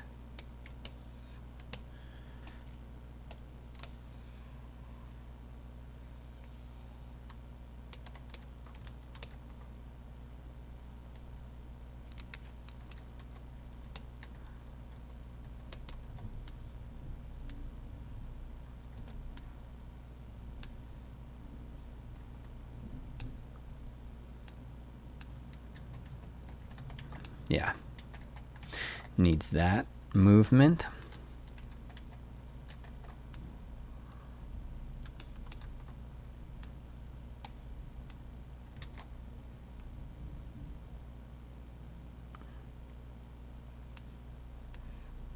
And then is there another movement? Then let's get this as a nice curve, nice C curve, so I can pull that in a little bit.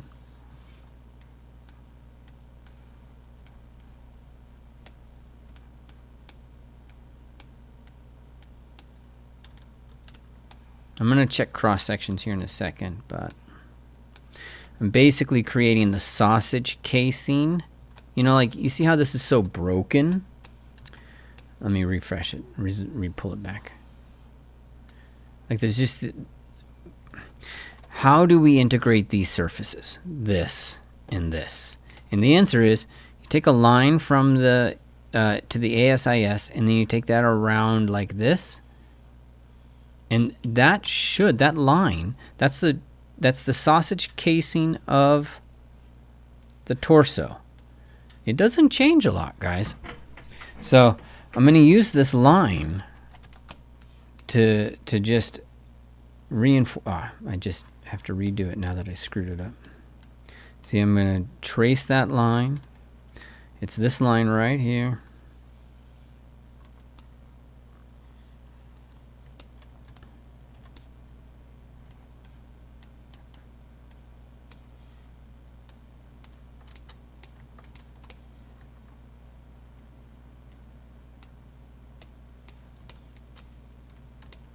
Same here. There's going to be a sausage casing. It gets broken here because of the scapula, but we're going to deal with that here in a second. Lift the rib cage for some muscular mass.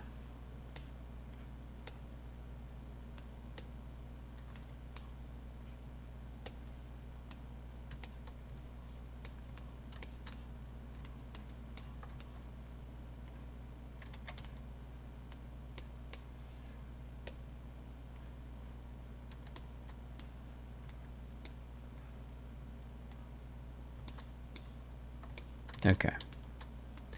And now this one.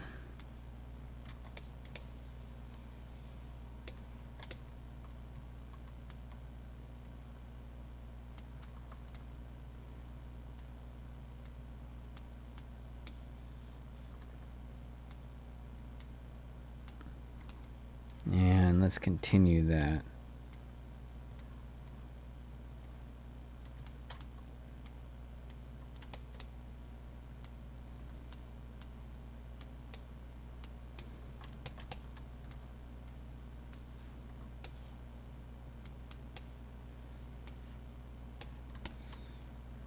Do I need to establish that? Maybe, maybe not. I got little gestural pieces I want to kind of put in, but the thickness, and then if I do that, then I got other problems. So it's a horrible silhouette.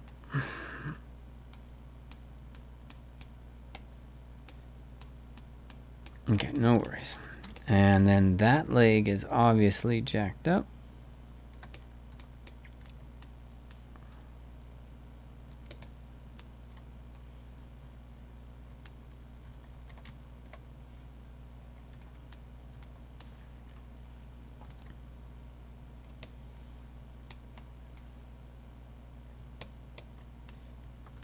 Okay. And that leg, I feel like that needs something else.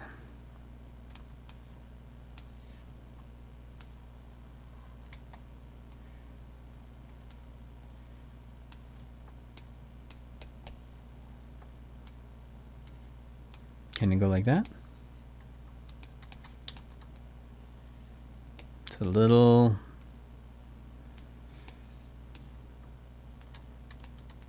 I don't know about that. It's a weakening. So I don't know about that lake. I'm going to leave that alone as kind of like just a weird thing at the moment.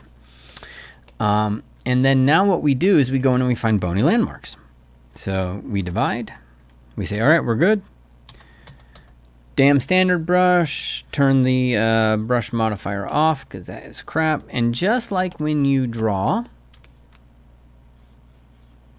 what's the first thing you draw? Looking at a figure drawing? Working on a figure drawing, you draw the midline.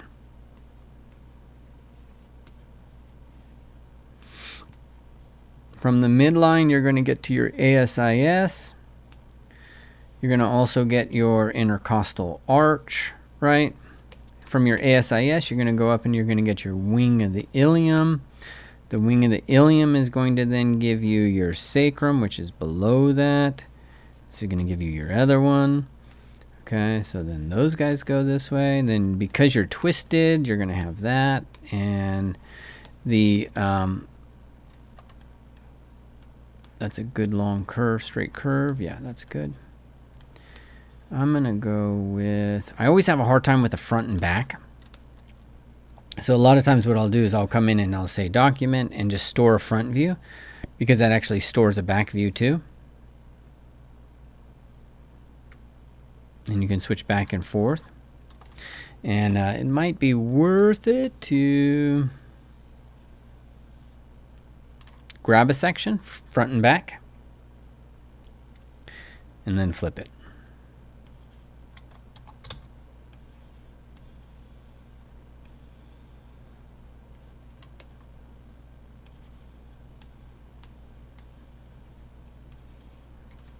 Right? You see how off that is? But it's not off. Like, you see how it feels off. I don't know if it's off. So now let's go ahead and look at cross sections.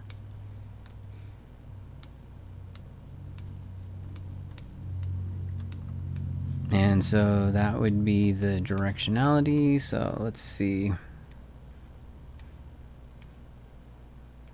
If we assume that that's half, then we want to make this mirrored, right? That's the general. If we're going to do that, that's what we do.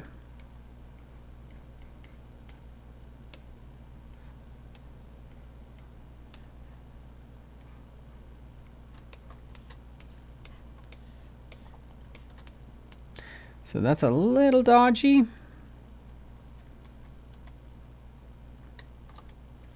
And tell me that my midline so close to this is not accurate.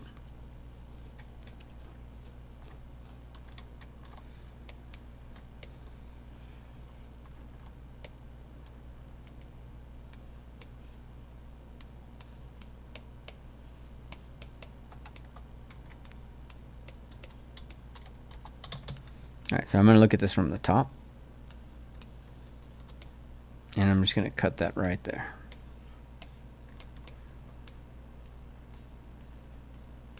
So let's get our pubic symphysis.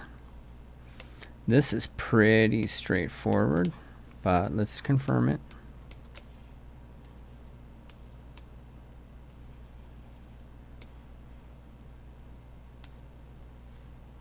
You see that?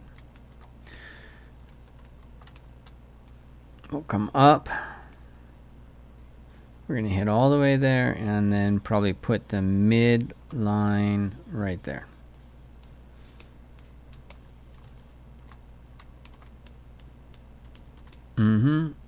Okay, that works. That's more like half, and now we just have to shape it.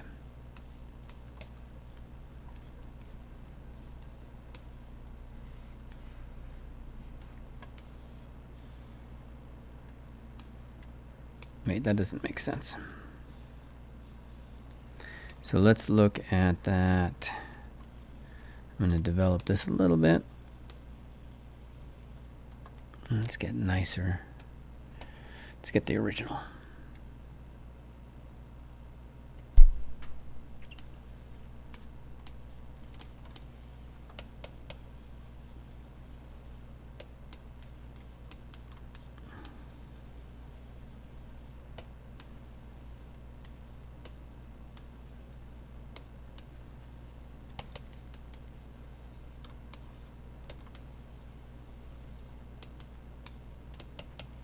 And I'll show you another method if this starts to give me too much trouble.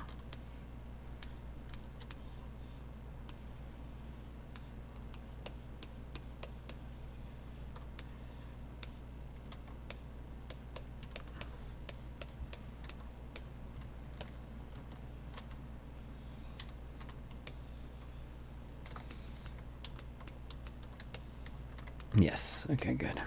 All right, so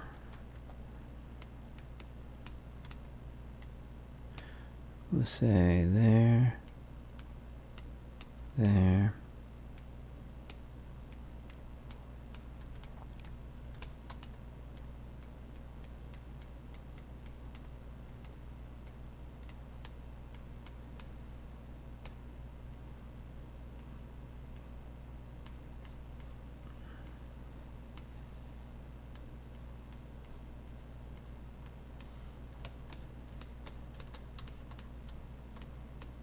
Okay, so let's assume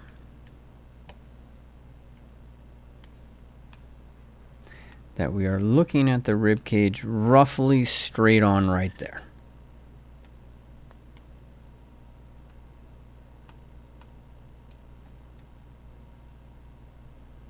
And then I've got back.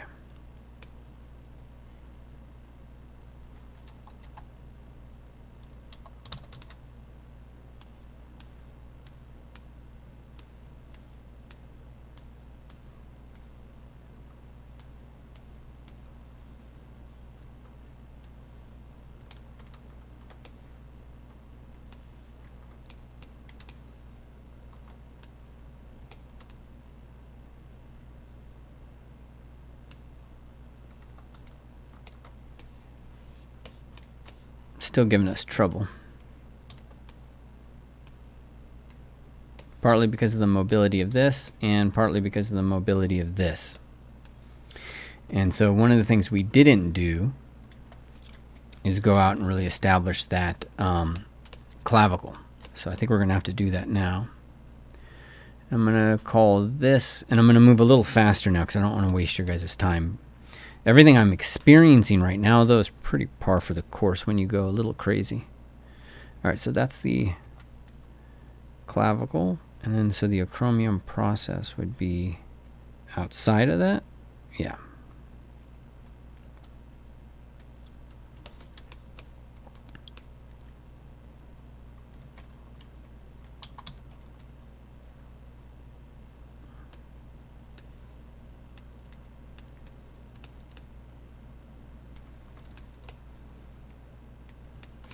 And then now let's make sure we draw that in.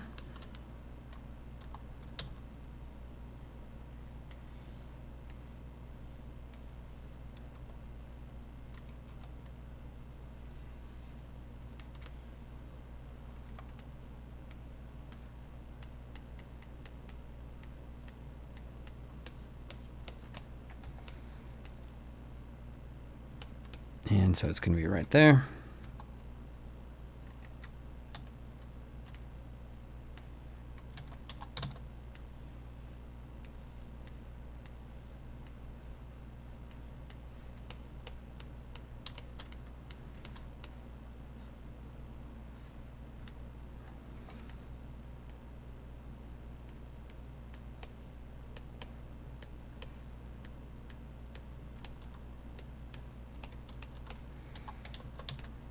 Maybe now we start to see the importance of the clavicle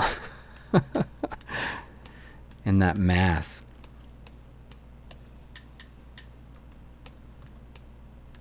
So this arm moving, the scapula is moving closer, and the other side it's moving away.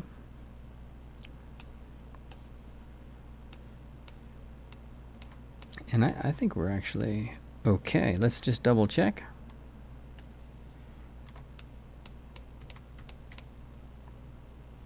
Yeah, I mean, I think we're okay. We just need to expand so the volume is not accurate. That needs to rotate.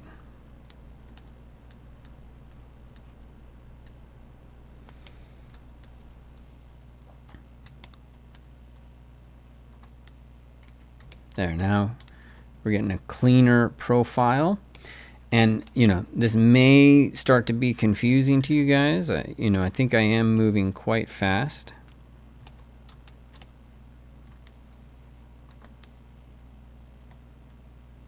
But I really need to get the sense that that's the spine and the ribs are in there. And until I have that sense, I need to keep working that cross section. Does that make sense? And ultimately, like, this starts to get a little annoying and difficult. So I come in and actually just sculpt a rib cage.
If you need to, you can sculpt this in the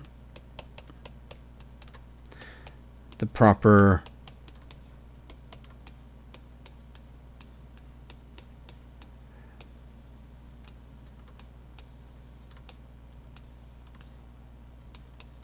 perspective, with symmetry and all of that, and then you just bring it in.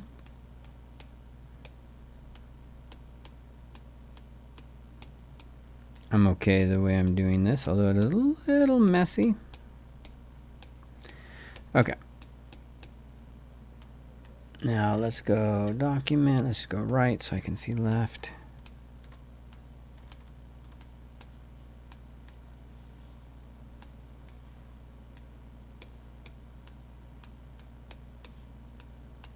Okay. Back to this one.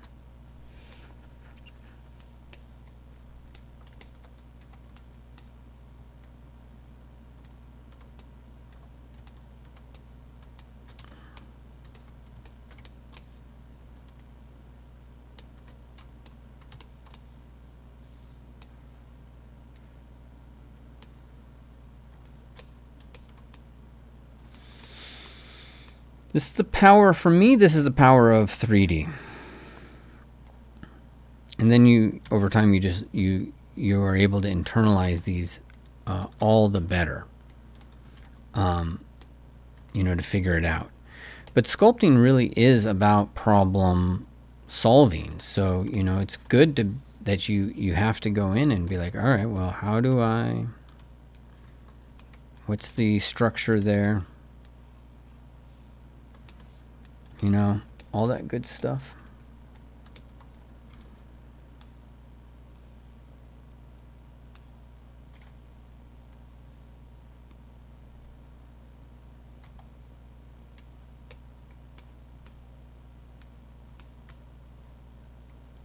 And let's look at this guy and say, all right, so where do I want the front? So that's the front, that's the front.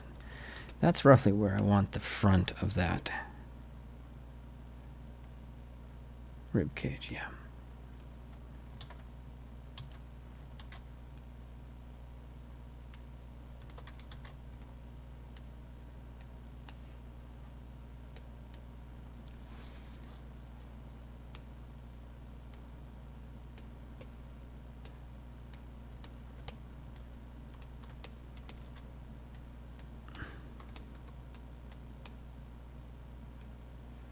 Okay.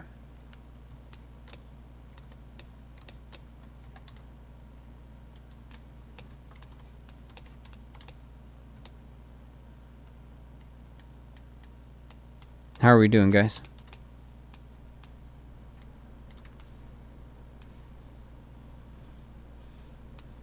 I'm almost ready to begin.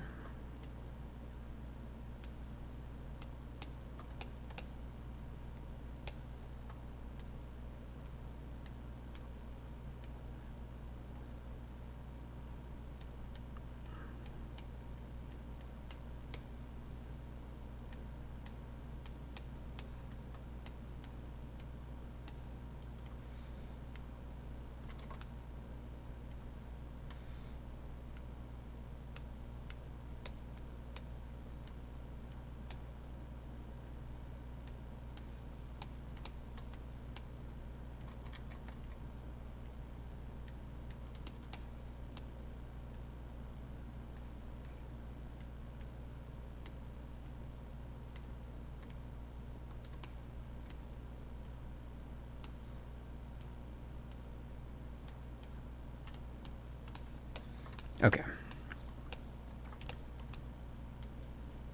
All right, let me check more measurements, and then we need to be done with this and start working. So we got one head. Let's check 1.5. So that entire elbow, all of this needs to go up. That's better. And then 1.25, that's fine. I'm fine with that. Acromial process to elbow, 1.5. Styloid process. That hand needs to be bigger. Okay. Now let's get great trochanter down to the bottom of the knee, right there. And then that should go another 2 heads. So we extend the foot like that. There you go. All right, now we are going to check this one. That's okay. And then down. So it actually was okay where it was. And I got you guys on the camera there. Okay.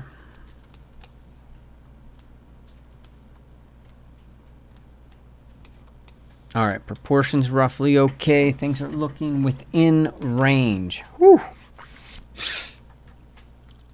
And we got a long stream here going. Let me check in.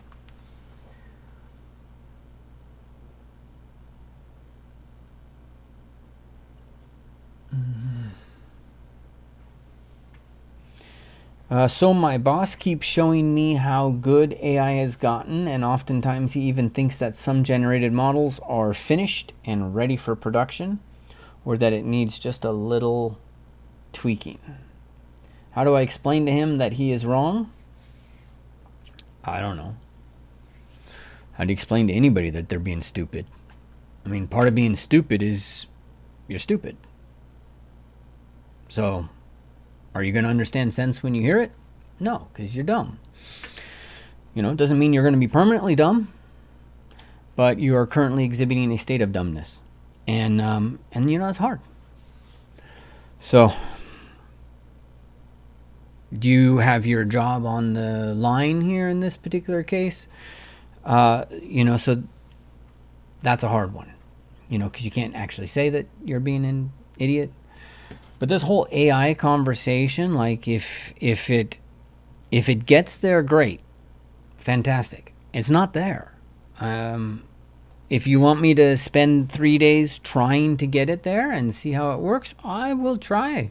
Right? Like, I know a lot of people are worried about AI. I know a lot of people. I know it's actually hurt a lot of people already. It has not affected the 3D industry the way it affected 2D industry. It is coming for the 3D industry. But all of you and me, we all have to decide, you know, are we going to, how do I say it? Are we going to identify as our job, or are we going to identify as a creative or an artist or something else, right? Every job disappears. The job you all are doing, the job you see me doing here, that shit did not exist 15 years ago. What do you think existed 15 years ago? A bunch of jobs that don't exist. So, my general thought is fuck AI. If it comes, it comes. If it doesn't, it doesn't. I don't care. For myself, like I sculpt for myself here. If AI does this better and I'm able to produce my vision faster, I'm going to check it out. All right. For my students and the people out of Vertex School, it's not impacting the industry yet. So focus on getting as good as you possibly can. We are all under a timeline, all of us. Get as good as you can at the work that you're doing so that you become undeniable. And then once you are positioned there, just don't stay precious. If you stay precious with the drawing, you ruin it. You stay precious with your career, you ruin it. There are people who decided not to pick up ZBrush back in the day. They don't have jobs doing anything close to what they used to do. That was an industry that had thousands, tens of thousands of employees. They all lost their jobs because of ZBrush, what you guys are looking at right now. So do we say, AI is the devil? Man, the devil's been coming for a long time. Marble carving. They used to carve by hand, and then in the late 1800s, the pneumatic hammer came. Can you imagine that? Like just a pneumatic hammer, that hammer that that was considered the devil. Now you would be insane to carve the David from a block. It would be insane. The amount of time, not to mention what it would do to your body, how it would physically destroy your body. You would have to be in your 20s to do it. You could not do it in your 50s. So anyways, when you talk about AI, just remember this job, this digital sculpting, this killed a job too. I was there and I knew the people whose jobs it took. And it made those jobs easy to ship overseas. So those jobs first went into the US where the tech was, and then they moved to places where the currency efficiencies existed. Philippines, India, things like that, right? So you guys are artists. You're not digital sculptors. You're artists. You make art. Your kids, when they make art, some of them might use ZBrush. I don't think so. They're possibly going to be using AI tools, and they're going to create much more stuff than we do. Last thing I want to say on this is James Cameron, when he developed Avatar, he had 7 artists in his house in Malibu. And I guess it was a split house. So the artists were down in one section, and he would come down, and James Cameron would go to those artists, and he would be, I want something like this, and it's something like that sea thing, and but we want to position it here and maybe change the color and give it a little bit of this kind of influence. And then the artists would work all day, and he'd come down at night, and he'd say, yes, that works. No, that doesn't work. Yes, that works. No, that doesn't work. James Cameron had his own text to art, text to image studio. It was just composed of humans. Because he could afford the humans, all of whom made over $100,000 a year, some of whom made $300,000. The price of having them all there was in the 100,000. It was 100,000 more to have them all there for that period of time. So what has happened right now, one of the things that has happened right now is that you're all James Cameron. You can go to one of these tools and you can use your mouth to create art, which is what James Cameron did. I mean, did Midjourney ethically source art? I don't think so. I mean, I think there was some blatant highway robbery going on there in the early days. I don't know the details, and But at the end of the day, I guarantee you, all of these AI models are being trained ethically somewhere. And so in a couple of years, there will be a Mid-Journey that was ethically trained and it'll be as good. And then what do you say? Then what's our reason for not trying it? It's not a good reason, because you can't say it stole anything. You can just say you don't like it.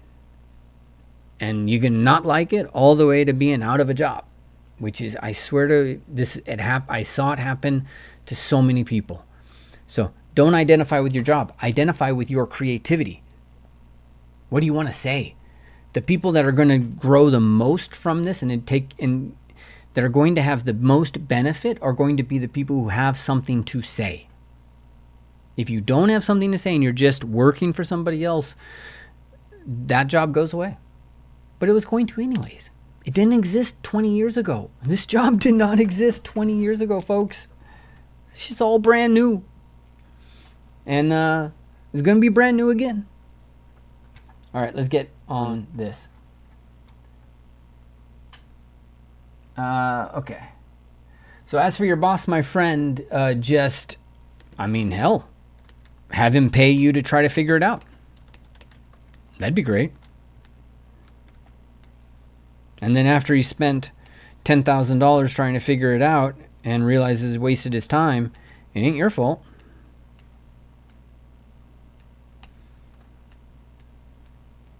And now he's trained you to do something that somebody else might pay you money for.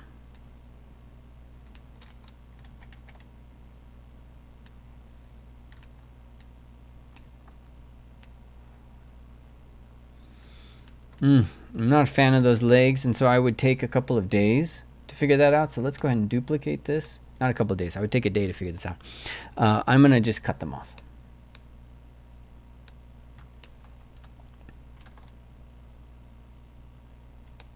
And all right, let's get to work. Let's sculpt.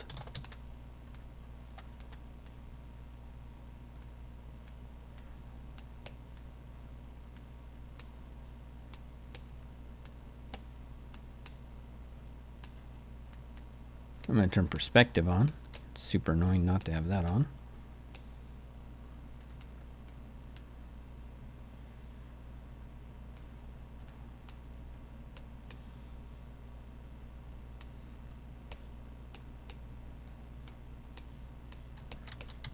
All right.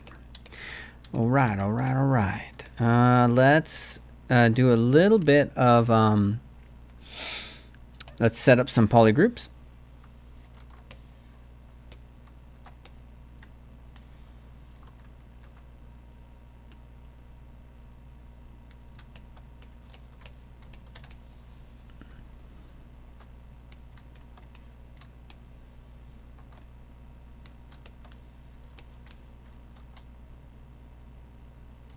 Okay, I'm going to focus on this, and I'm going to start from the inside out. And I'm going to use my crazy brush.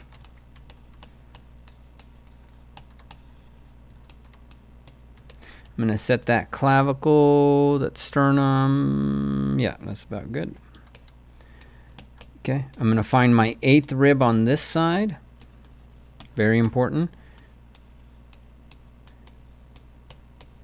And then straight across. So it's like, if you imagine like that is a diagonal, that's a line, we go boom.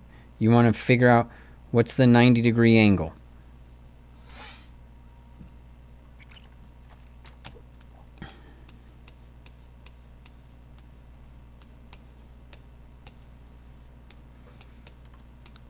Sometimes I wonder if the people who were sculpting in clay back in the day, if they're not sitting there going like, I told you. It's like once you accept the computer into your life, you have made a deal with the devil. It's now the dark side. And the dark side does not care about you.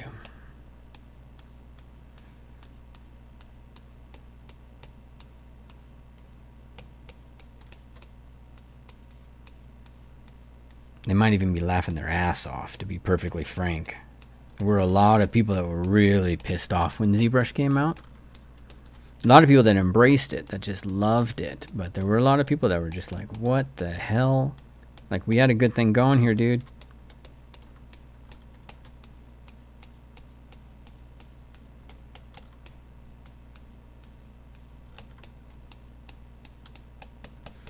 I remember a friend of mine was working at a studio where they said, hey guys, you need to learn this tool. He's the only one that did. And after a year later, they came back and they're like, all right, guys, everybody's let go, but the one guy that learned ZBrush, and the one guy that learned ZBrush did everybody's job. So one person did the job of 10 people.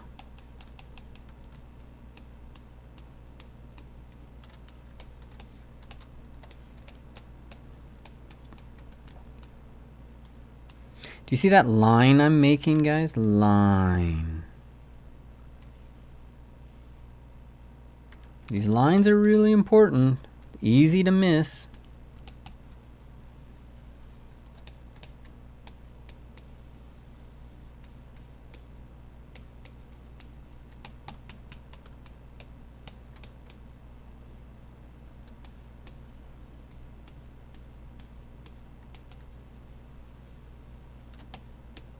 This is part of my planar construction process.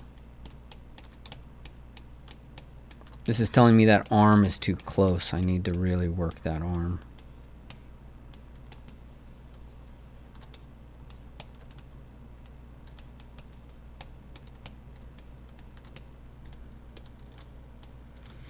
And it should just, I mean, without a doubt, like, you guys should just make sure you're aware, like, this stuff takes time.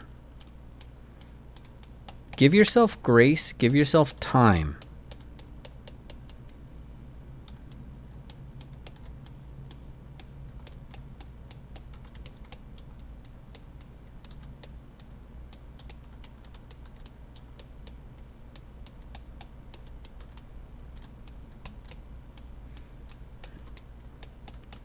Do you see this other plane that I'm developing up to these arms, right?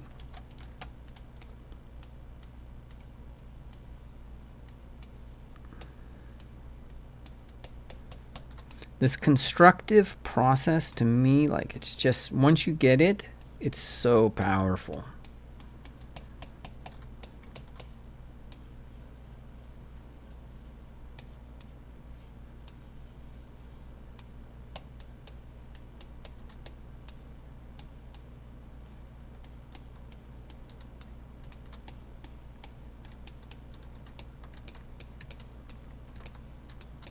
Do you see how I'm starting to cut through all of that?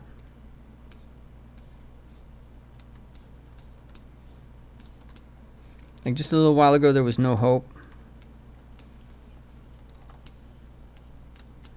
Now there's starting to be some hope.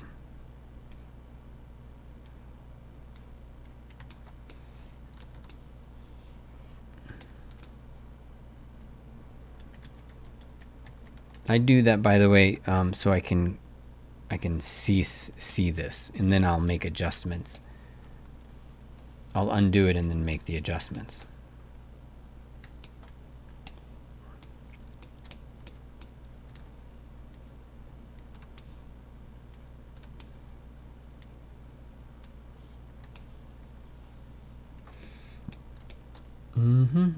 Starting to make sense out of it.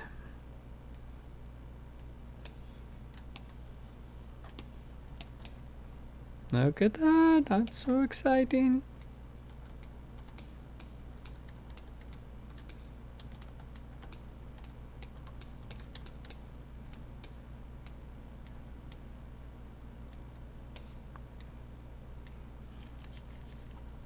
Okay. All right, let's keep going. Just keep swimming, just keep swimming. Let's get the clavicle here. Sorry, the clavicle. The scapula.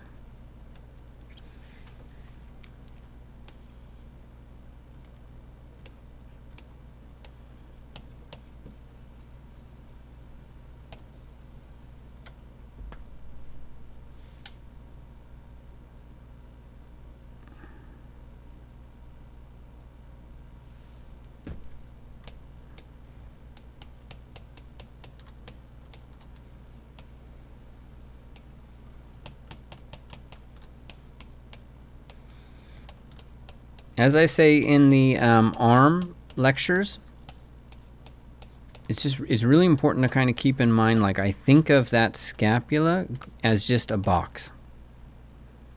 And as you pull that arm back, that can get lifted a little bit.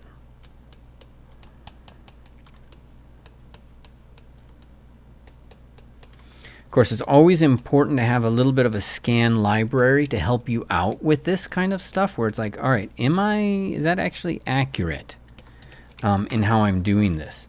So why don't I save this, and let's see if we can't import one of those.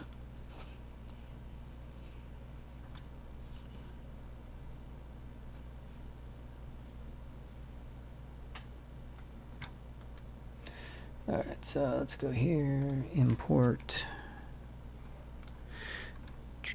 These are all scans that you get. Let's do the male arms back. Yeah, arms back.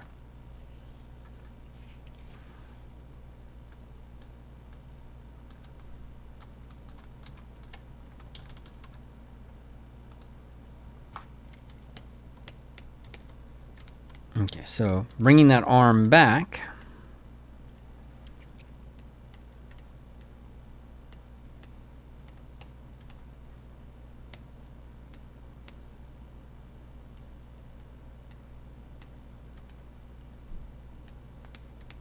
You can see a slight lift. And keep in mind, try to see that as a plane. So I'm going to try to make sure that mine has that planar capacity.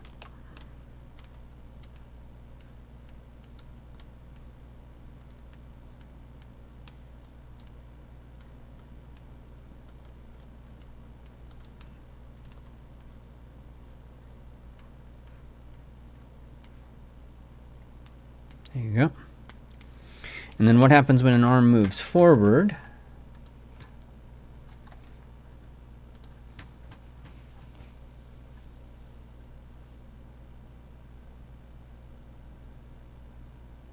Let's do the arms mixed twist.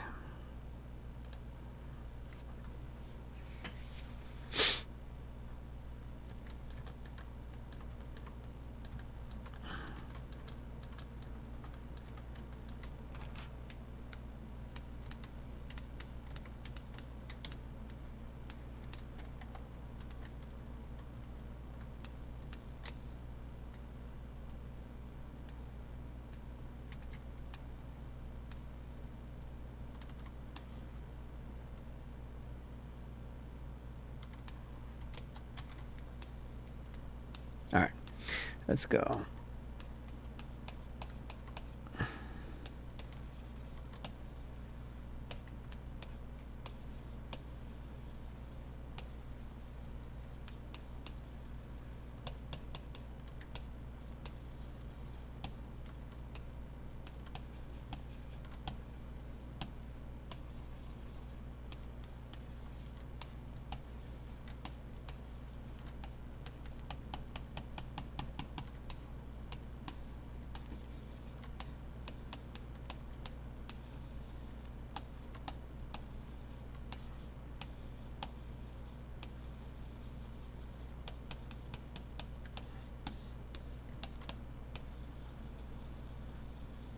Anatomical structure. Anatomical structure. I pull that from the acromion process right towards the neck.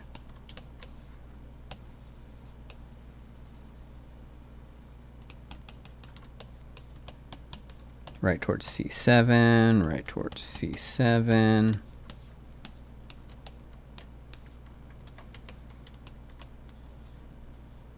Okay, we drop that down a little bit.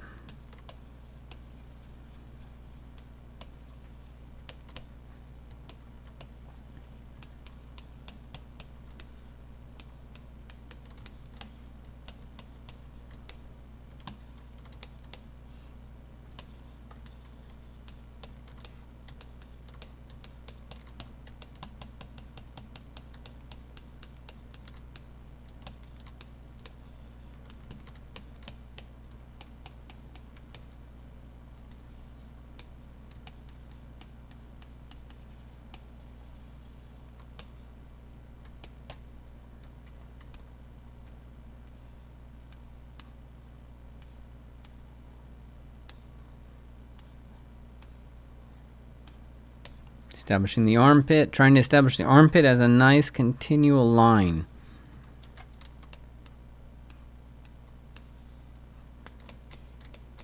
Once you have the armpit, then you can come in and you can be like chewing at the silhouette there.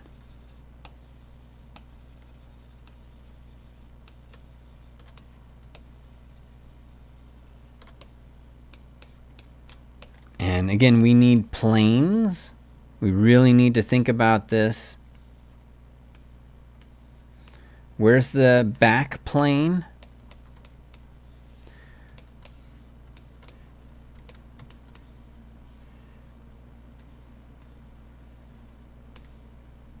And I would probably say like that.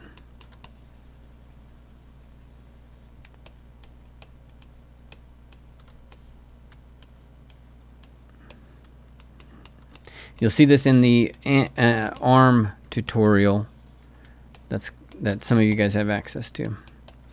I find the elbow first. From the elbow, then I go, everything else goes from there.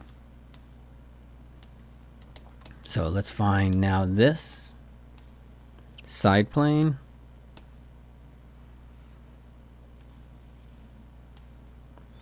And then this front plane of the bicep.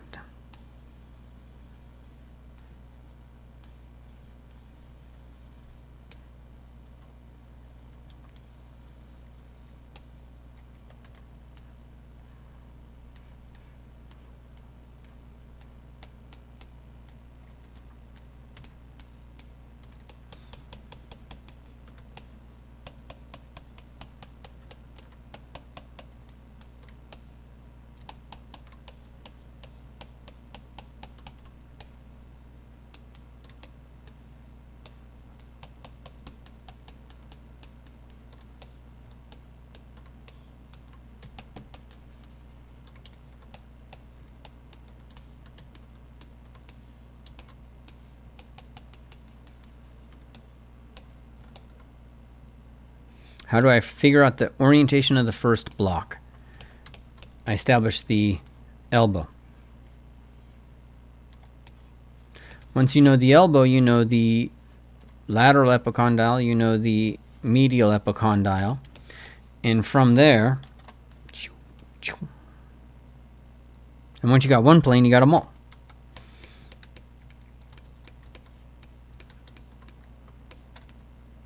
Make sense? Now we can go in and we can start to do musculature. So it's like, all right, let's get there's a deltoid. There's a head of a deltoid.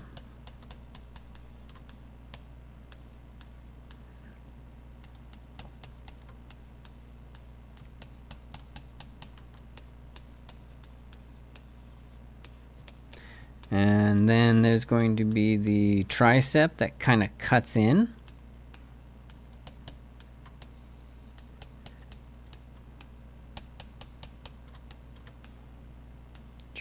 Scapula group. Let's get that scapula really. Yeah, the tricep's going to cut in about like that.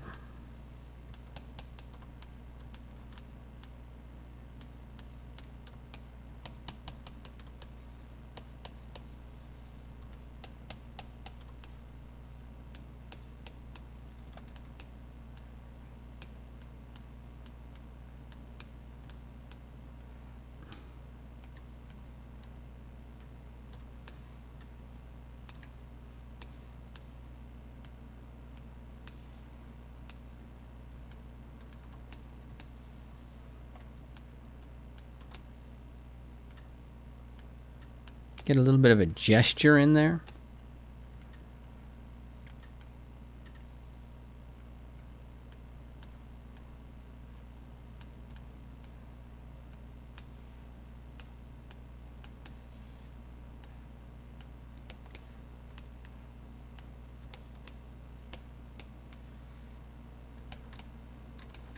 Still got to build the pectoralis though, so notice how it's like it doesn't quite match yet. Any other questions? Just shout them out, guys. I'm keeping an eye on chat. All right, don't do that yet, Ryan. I'm going to spend more time on this anatomy here in a second. It's not, I don't have it locked in yet. I'm going to continue that plane.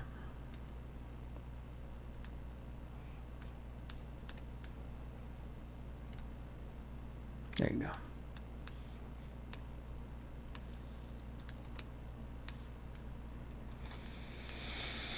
Okay, bring that tricep up over the long head there. Tricep up over long head.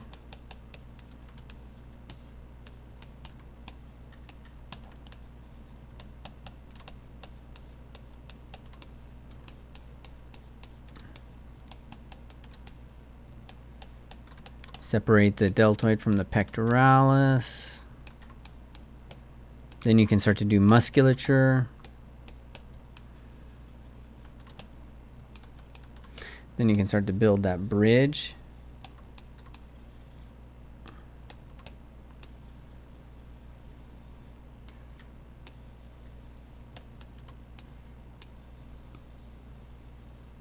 And yeah, when we start getting into this kind of trouble, you can't talk your way out of that. So I'm going to divide it until we're close to 1,000,000, freeze it, and then I don't want to dynamesh it at this point. It's easier to Z-remesh it.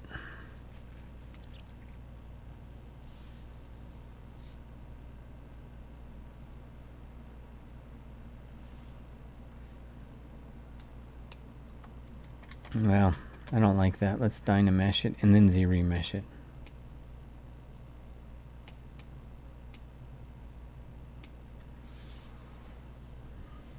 Better. Then I'll divide it just so I have more geometry, delete lower, and then unfreeze. Yeah, much better.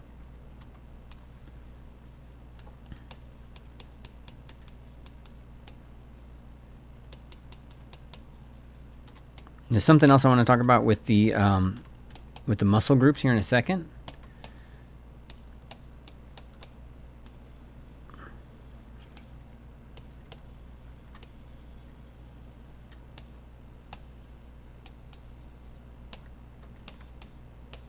We lost our poly group.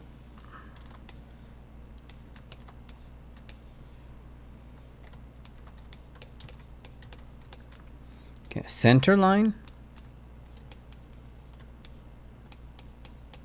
Remember that line like that, so. And then our pectoralis is coming around. You'll see on this guy, we'll look at him. We build the mass here.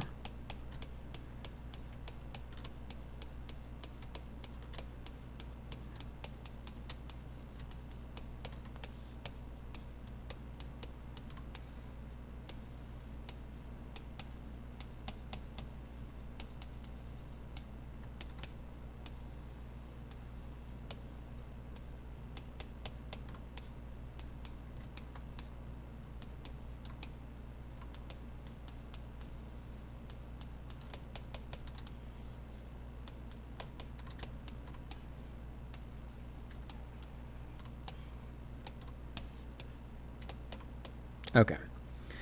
Now, one of the things to know about fascia, and you're trying to figure these things out, just remember that there is fascia that wraps around like this, and then there's fascia that wraps around like this, and that fascia reinforces a simplified structure. So instead of worrying about the insertion and all of that stuff, you just have to know, like, it's going to be pretty simple form because there's fascia that the muscles move through. So I'm not really sitting there trying to figure too much out, is what I'm saying.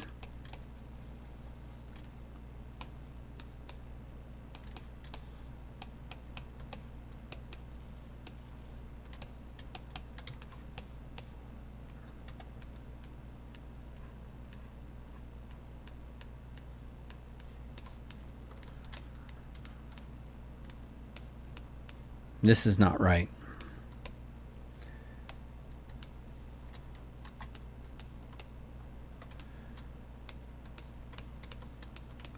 what happened. I got busy with planes, which happens. Oh, that's right. I knew that, actually. 1 to here, 0.75.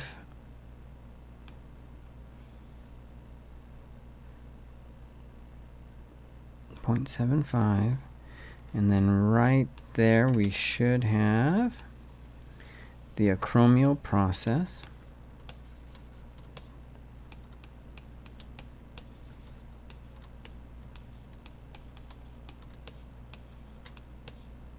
And then from here we should be able to get to the spine of the scapula.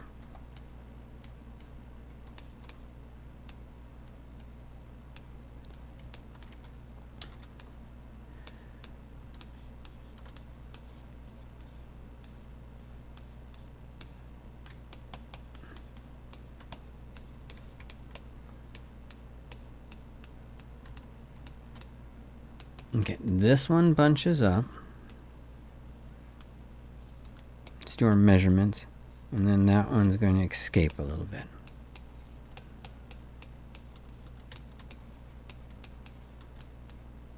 Right there.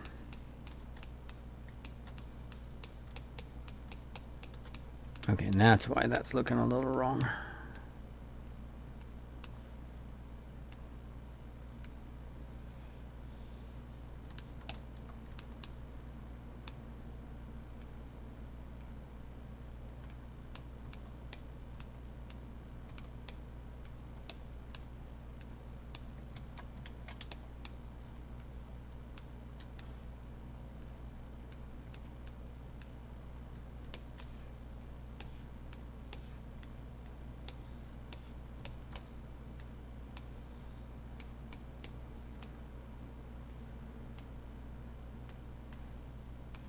Maintaining a sense of the cylindrical. Don't want any big tumors.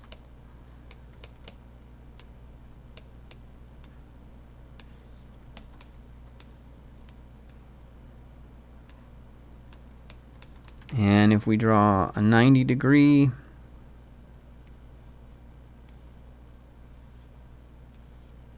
all right, we're okay. We're better than we were. It was dragging. I was conflating the end of the scapula with the latissimus bulk, which is a mistake. That happens.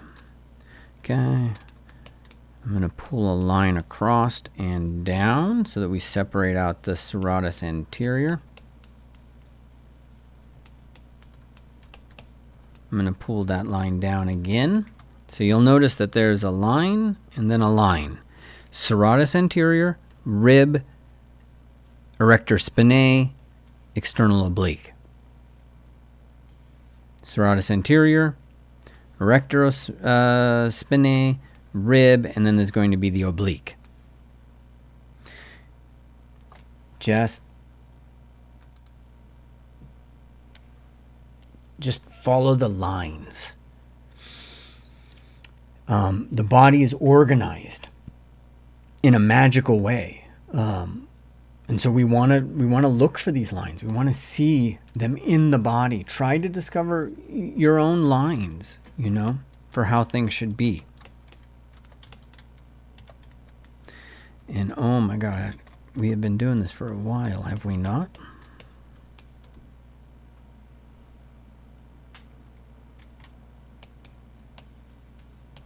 I need to carve this in.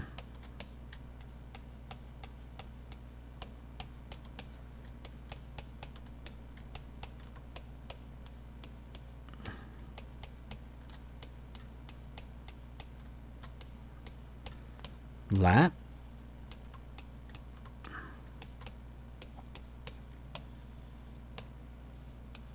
Lat. Serratus anterior. Rib. Erector spinae group.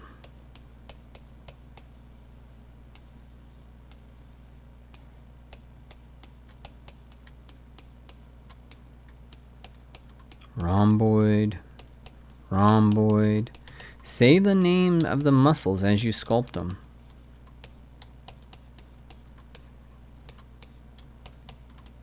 put in planes.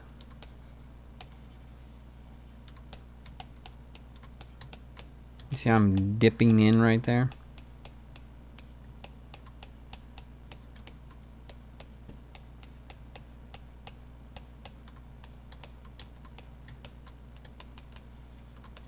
And then this rib section correlates quite nicely with the intercostal.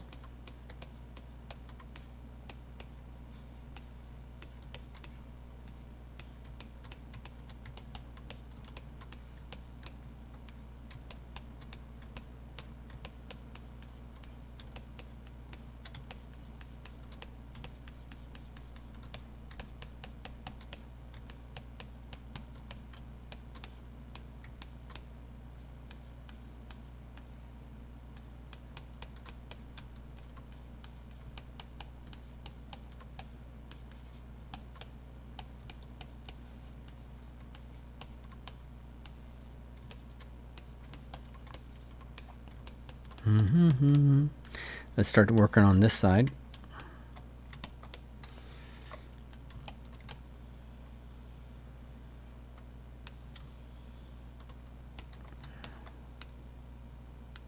What are you guys learning? What is working for you here? What's helping? Anything particular?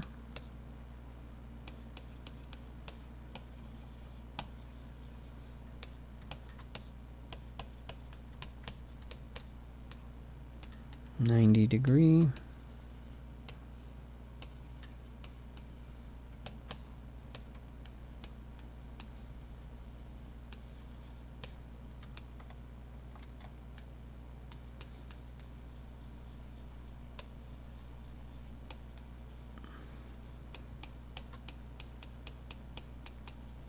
See, I'm building this angle.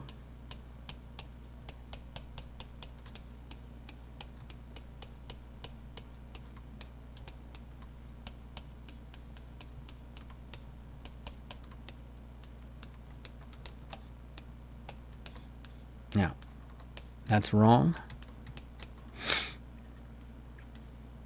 And I didn't notice it was wrong on this guy. But it becomes really apparent on that guy.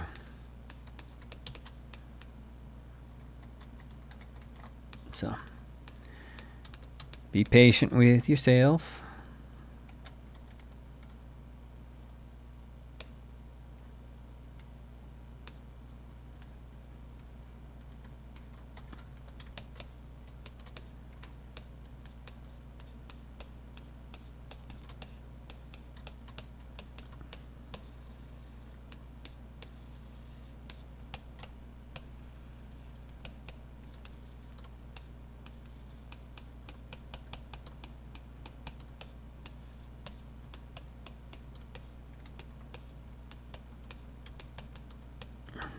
Shoulders are crazy, but, you know, again, arms, just find your elbow.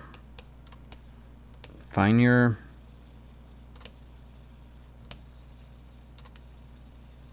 medial epicondyle.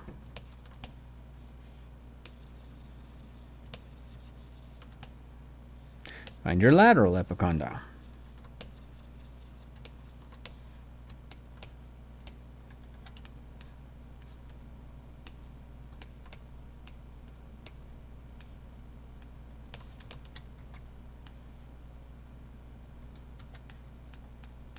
From that, you have all the orientation you need. And so then what the next thing you need is you need focus.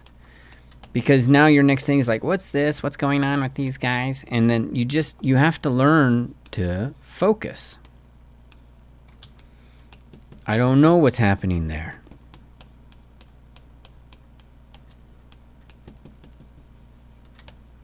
I don't fully understand that area yet. All right, so that's my back plane.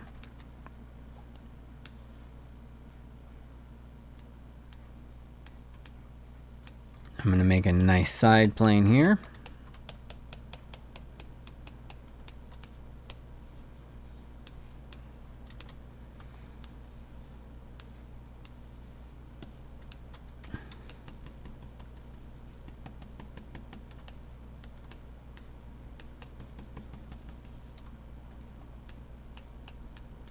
Nice planar construction. Do you see the planar construction, guys?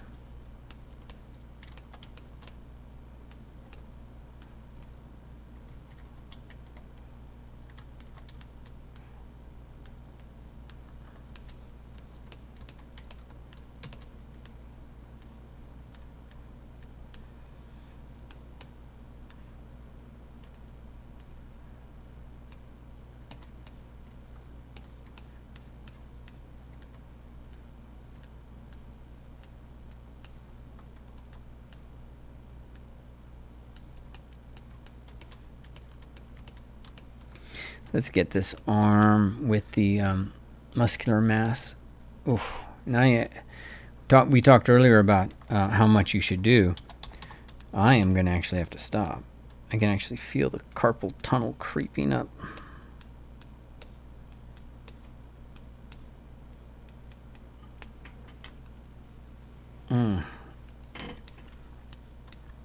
Maybe this is something we continue.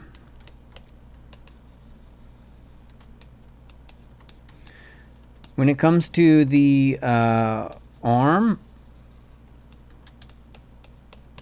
what I really want to emphasize with everybody is, you know, I spend a lot of time trying to get the simple forms that matter. And so the first thing I do is I establish volume, overall volume, so that I can cut into that volume because it's just easier. Once I've established overall volume, then I go in and I work on anything that will give me the capacity to you know, lock in on orientations and rotations, right? And so that's the block of the wrist. And then from the block of the wrist, like, I mean, you know, just look, let's just go through this. That's the arm. Now I go in, and as soon as I put the block of the wrist in there, like, most of the work is done.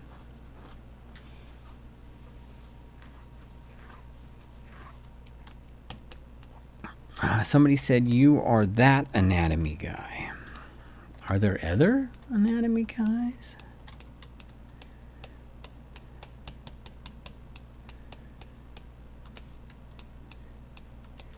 Imposters to the throne.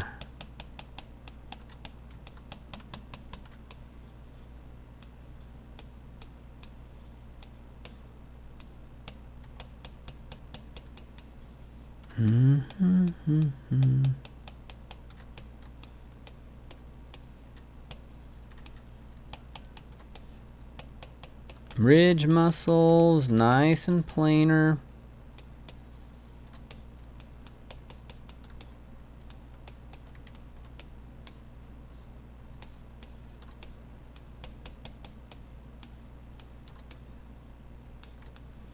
Okay, and then did I not establish my medial epicondyle? I thought I did. Must have lost it somewhere.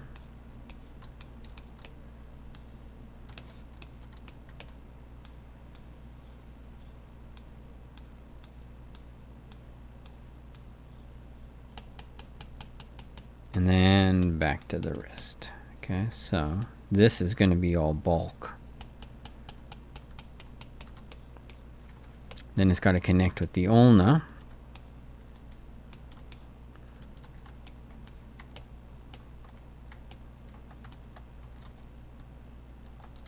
Okay.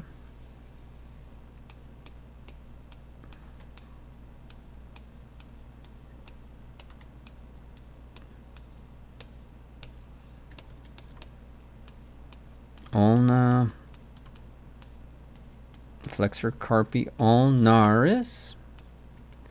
Get a line in to separate out the ridge muscles, separate them from the bicep.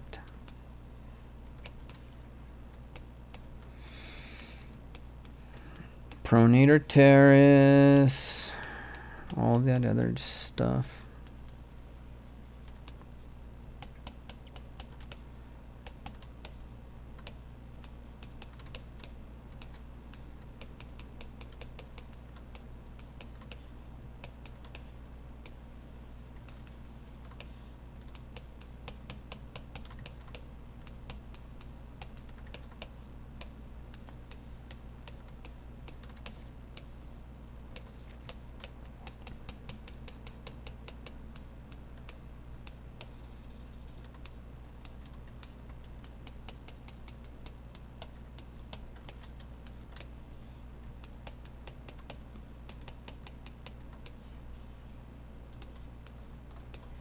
All right. Are we starting to feel it, guys?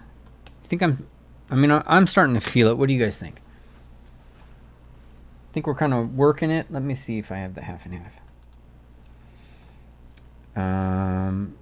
Yeah, I have audio working in this one. So as you can see, the camera's not mirrored.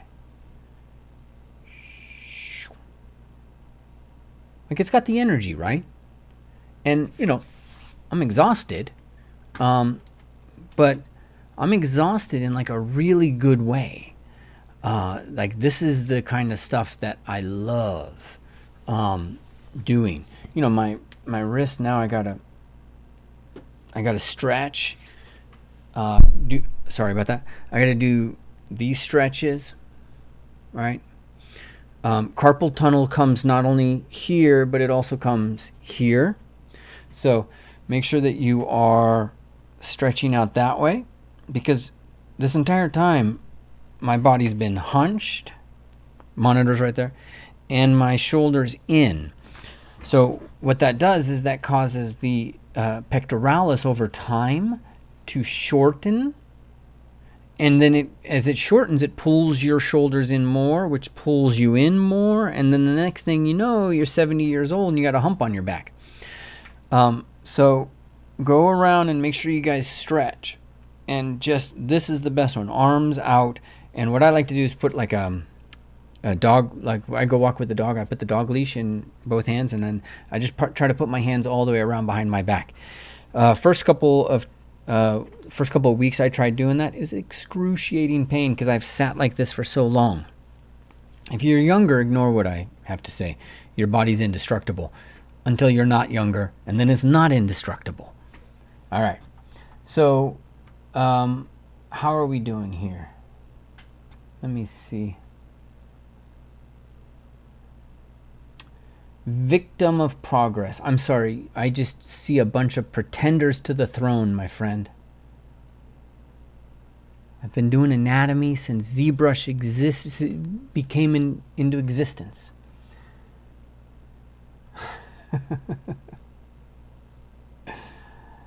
So no, I acknowledge no one. Let's see. Can you sculpt carpal tunnel in action? I do not know what that means, but I am going to just keep moving on. You are the anatomy, simply watching the strokes. Francesco, simply watching the strokes makes the represent the muscle. I assume you mean it just makes it clearer, right? And so that's a really important part of this constructive anatomical approach. Because I'm not trying to necessarily like teach you to create a collectible sculpt. I definitely something I want to do at kingsline.art, but I mean, Eric Sosa, learn from Eric Sosa. I've had him teach it at Vertex School. Hopefully he'll do something with me again. What I want to teach you is to learn how to see. So that's number one. Because if you can't see, I mean, it doesn't matter what industry you're going to. If you're going into concept art, so you need to learn the strategies like that Neville Page might use. You need to go into toy sculpting, so you learn what Eric might need to. You go into character, so you need to learn the processes that Oscar talks about, right? One of our mentors at Vertex School. I want to teach you how to see. It's like that's the love of my life is seeing as a sculptor. And along those lines, constructive anatomy, the whole purpose of constructive anatomy is to open your eye, okay? So that you are able to see through all the anatomy that everybody talks about, and you are able to construct from imagination form, that matters, right? And maybe pull in some scans and maybe pull in some reference and whatnot. But like, Mario, how did that just happen?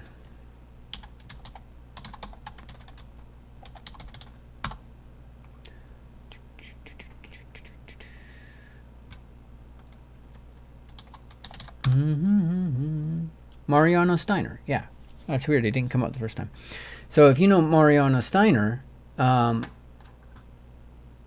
this is a man who knows how to see. This is somebody who invents and pulls from their imagination a lot. I'm a huge fan of him, and you can see on the surface, you see his mind grazing over and noticing things. All right, but again, I mean, he does all of this, not all of this. He does a lot of this from imagination. He did a class with me way back in the day, probably still a highly relevant class. And, you know, I've been a fan since. The key thing is energy. Like even here, I am not feeling, I need to move that.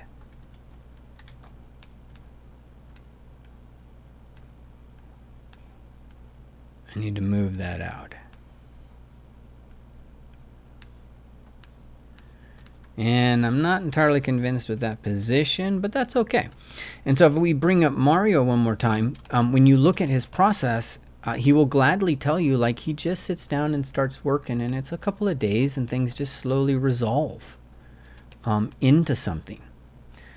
And you need to give yourself time for that to happen. Time. All right. So we are super long, and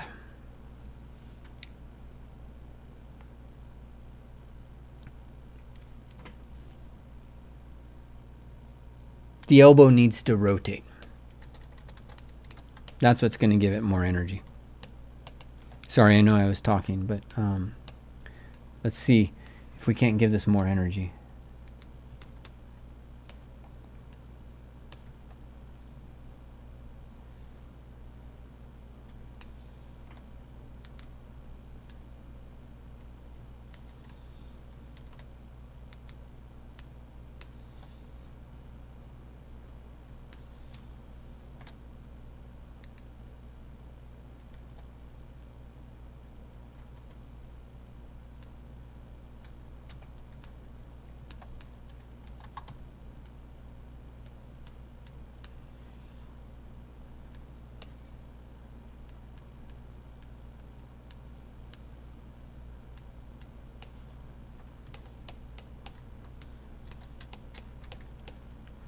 Okay.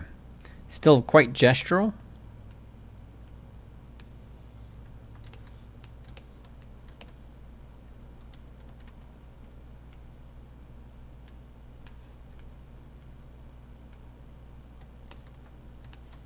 But let's check.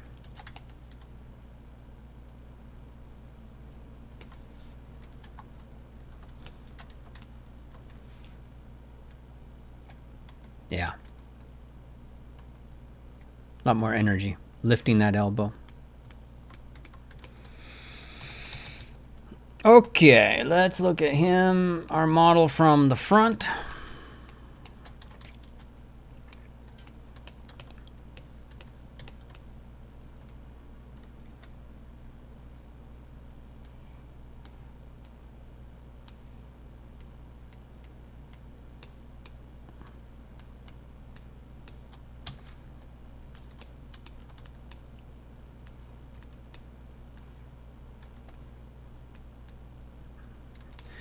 I need to find that eighth rib right there. But I'm treating this the wrong way. The eighth rib's going to be hidden because the abs are going to be so much bigger. So the eighth rib, and then same here. Let's go in real quick and get this established, and then I'm going to call it a day. And who knows, I might pop on and try to finish this a little bit later. Let's rethink that. And we're going to get the strap. I'm going to separate the abs from the external oblique. It's a very 2D kind of structure.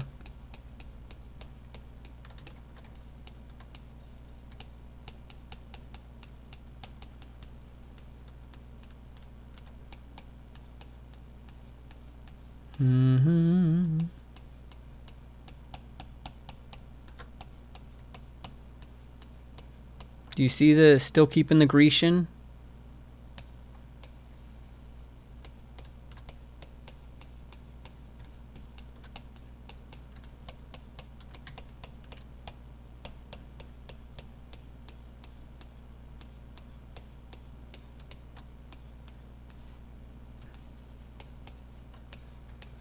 See how simple that was?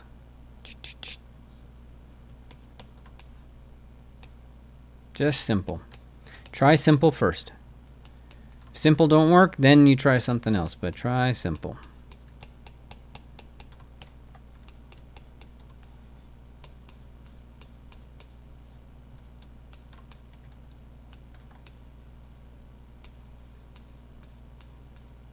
Let's check our cross section.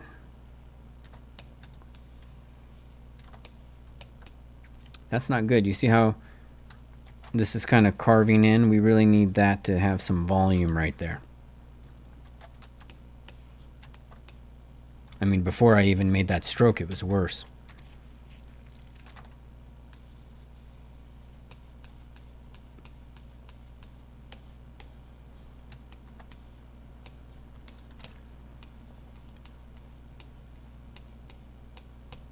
Pull your line down to separate the gluteus medius from the maximus.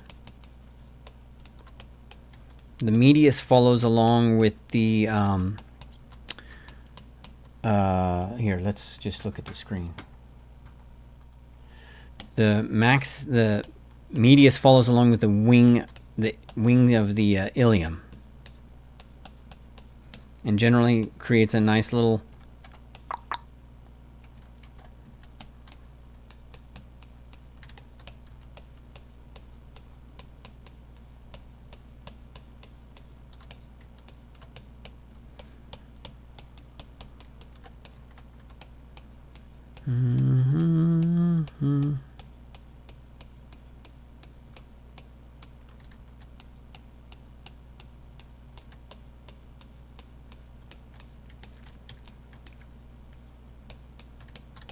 You see that structure emerging? I mean, it's not accurate, but odd, isn't it? Just like you see the medius, you see the maximus, you know, and then on top of that, this is a very interesting concept because what's happening here is that we're treating the whole butt muscle group as like a tire.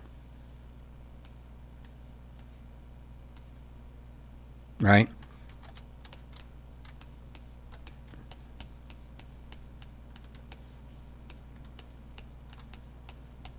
I'm going to pull the maximus in and separate it from the hamstrings. There's the vastus lateralis, there's the TFL, tensor fascia latae. Sculpting down the form. Rectus femoris. Tensor fascia latae. Rectus femoris.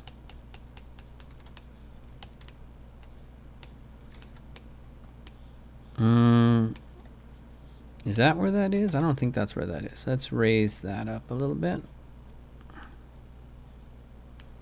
If it's right there, then the butt needs to drop like that. So from wherever that pubic symphysis is, right, and then the triangle of the genitals is below, there's going to be an angle down to the glutes and where they are. Of course, you know, that varies if somebody's got their leg back, but you still technically have it. And if we pull out, I just want to take a second to look at that from all different views.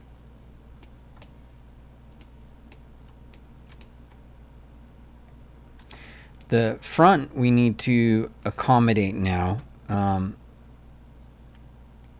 So those strokes that I drew in there, I am now adjusting and pulling those forward because the volume wasn't actually correct.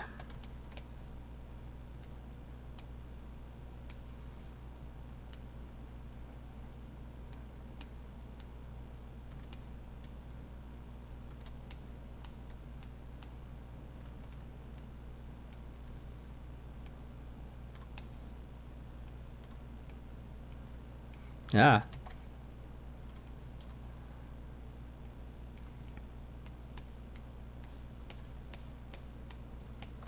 And that rib cage is too low. There we go. How long do you think the sternum is? Like if we look at this from a side view and we come in and say C7 down about 1.75, yeah. So, and now this is not, like this is a little problematic, so we need to lift this. It's not entirely problematic. Somebody could have a sunken chest, but not our guy.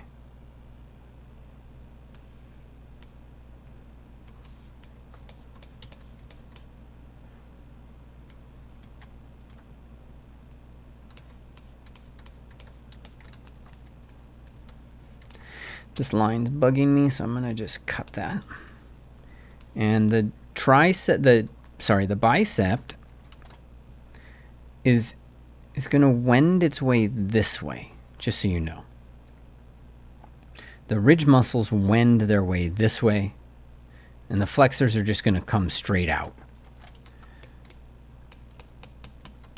Everything is twisting, turning, inserting, moving into each other in some capacity.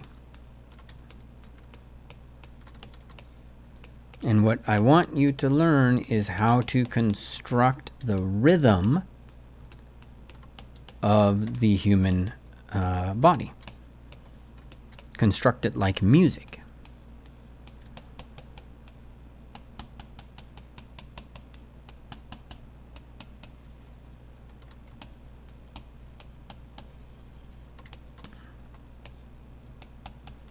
Did I merge? Oh, shoot. Yeah, they got merged. Oh, well.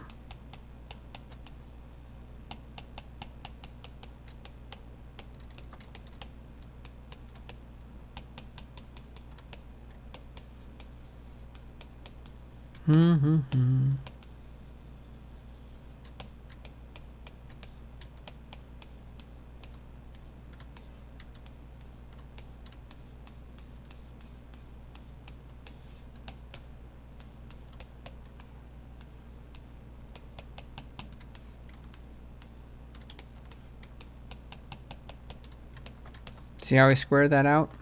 Square is not the right word, but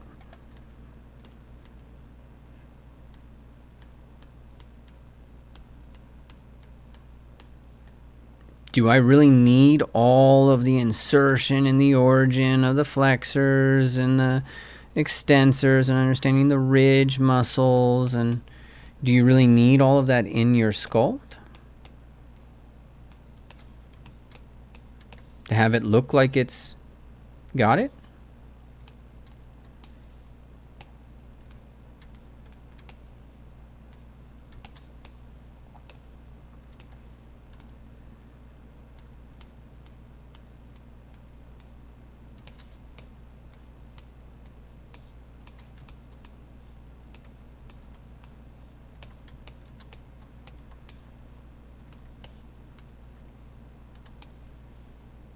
All right, and yeah, now there's little things I got to reflow. I got to figure out what's going on with that. Maybe we bend this.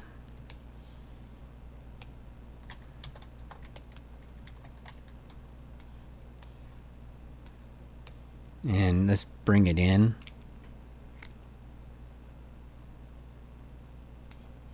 Let's rotate it maybe.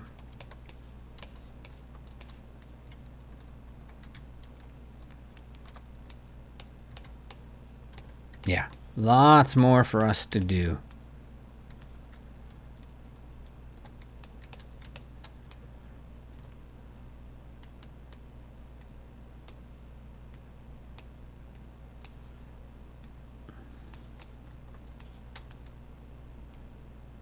So again, what are you picking up out of this?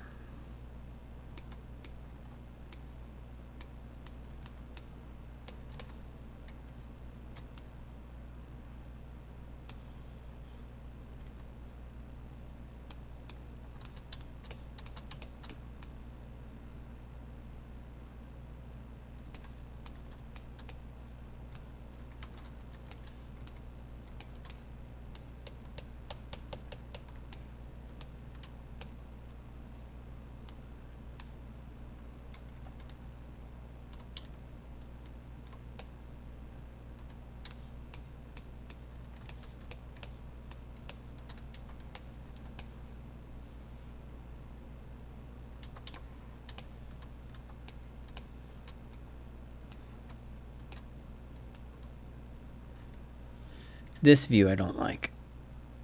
This view I see lots of problems with.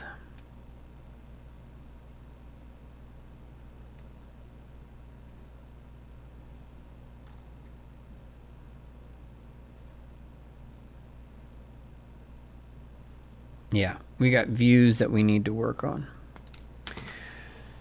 But I am tired. I'm going to save this, and I'm going to see if I can't just come on here again. Like I said at the very beginning, the goal was to go live and start talking about process. And so that hopefully there's another part of my brain that would pull some of these thoughts together, and it has. So I want to thank you guys for being here as I was kind of pulling this together for myself to try to comprehend and understand what we're saying, what I'm trying to say. Constructive sculpting is a really important concept to me. You could call this analytical sculpting. You could call this a million different things. But it's one of the most important teaching tools to help you build your imaginative capacity. All right, so I'm going to look at the comments.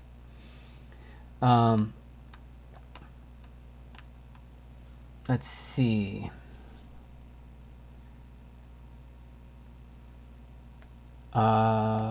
Wakosen, there was quite a bit of difference between anatomy and artistic anatomy, knowing how to emphasize the right forms, sure. Developing the third eye, yeah, that takes time. Victim of progress, still having trouble with seeing. Don't worry, I'll do more of these and whatnot. I feel like a lot of anatomy teachers make the mistake of teaching in anatomy. It's a Zen thing. You have to understand the area around it, right? So like when we teach the eye, you'll see this on Instagram. There'll be a post I put up there. When I build the eyelid, I don't build an eyelid. I build the palpebral ligaments, the medial and lateral palpebral ligaments. And then the eyelid is just a bridge between them. So sometimes you have to go more detailed, and sometimes you have to abstract out, and think about masses and whatnot. Like there's so much about this sculpt that's like driving me kind of nuts. But I mean, he's literally from imagination. Like that's driving me nuts. I know I got to fix that. Yeah, there. Whew, better. Because that. And this is what we're here for. So as I tell the teachers, the students, your sculpt should be a reflection of your thinking. I don't really want students to create finished work because, again, it's seen. So as you can see in mine, I think it's that way, yeah. And the little guy right there, you see this divot. And so I'm going around and I'm learning to notice like little things that I've stored in my mental library from before, right? And so, yeah, that mass needs to be a little bit more, the scapula mass needs to be a little bit more compact, right? So, again, it's a reflection of what we're seeing. And nobody goes and they just see perfectly all the time, I'm better at seeing than some people because I practice a lot and I talk about it a lot. Some artists, some great artists that you guys, they won't show you their process because their process has a lot of dirty space in it, and that affects people. So it makes sense to hide process. It lessens, being an artist is a lot like being a magician. There's a lot of marketing to it. And I don't detract from that. I don't detract that at all. I believe it's very important. As you guys go through and you're being an artist, you have to learn how to market yourself and position yourself with the works that you make, the software that you use. All of that. If you want a successful career, you have to position yourself. And that's what we teach at Vertex. It's like, don't just create something in 3D. You position yourself. What's your North Star? My North Star is bungee. All right, well, you got to start creating prompts that have that aesthetic, that look. You position your portfolio to be applicable to that company, right? And so, there's a magic to it, but it's not magic, it's just process. And I don't have any desire to show you guys my magical artistic capacity. I have a desire to show you guys process and teach you process and give you a window that isn't readily available, for good reason. If you saw how the sausage was made, you probably wouldn't eat it.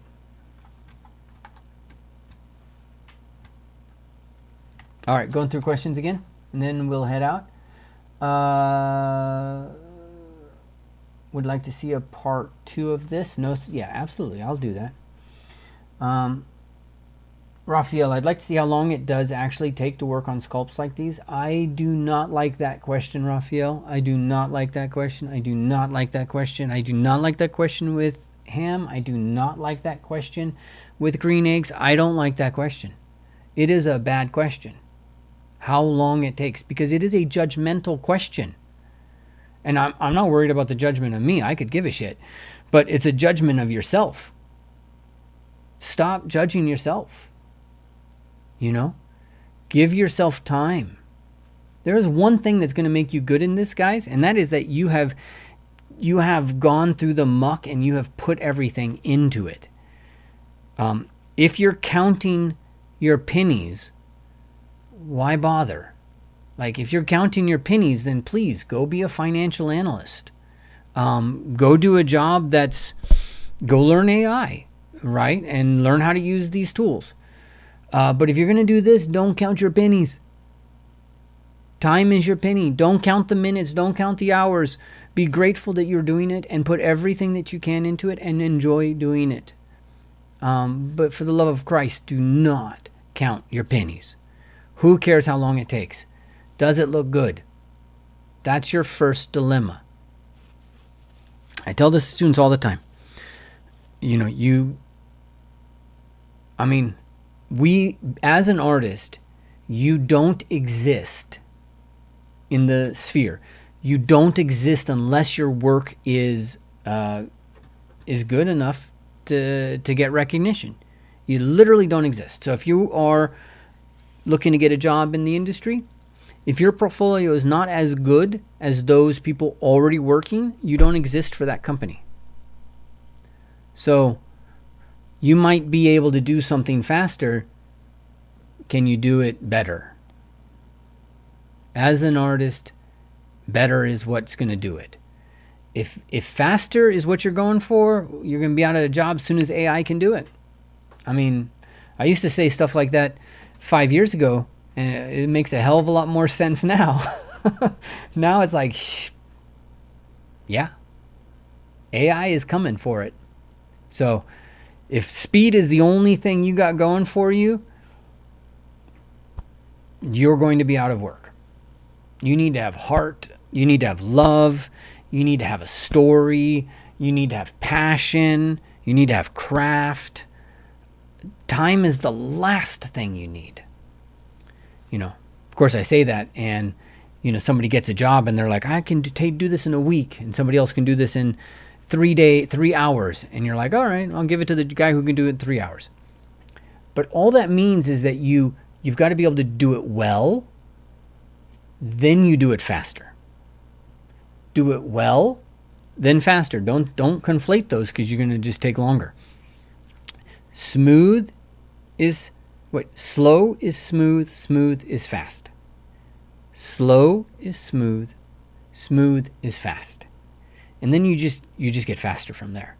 But go slow, so your steps are right, so that the work is of a quality, so you didn't miss anything. That's faster than if you had just bounced around left, right, and center. And then you just get faster from there. Sorry, my rant, but I loathe that question, because it's a part of your brain. It's the inner critic that is asking that, and he's an asshole. So I don't like to give him too much time.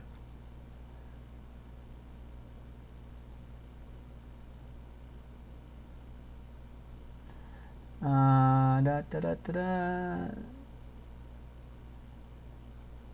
will not be doing a second stream tonight, my friend. I'm gonna go get a beer. Let's see. Absolutely Sunny. Zach, how are you? Gnosis, not just noodling around. Yes, focused effort. What would, if you really want to know, the best phrase is what they call deep practice. Deep practice is the current like standard in developing skill. Deep practice, and you can Google it. Daniel Coyle talks about it. For me, he owns that concept. It's brilliant. Thanks, James. All right. I'm out. Have fun. See you guys. So I'll save this and sometime or another pick this up, call it a part 2. And we'll go from there. Thanks for being here.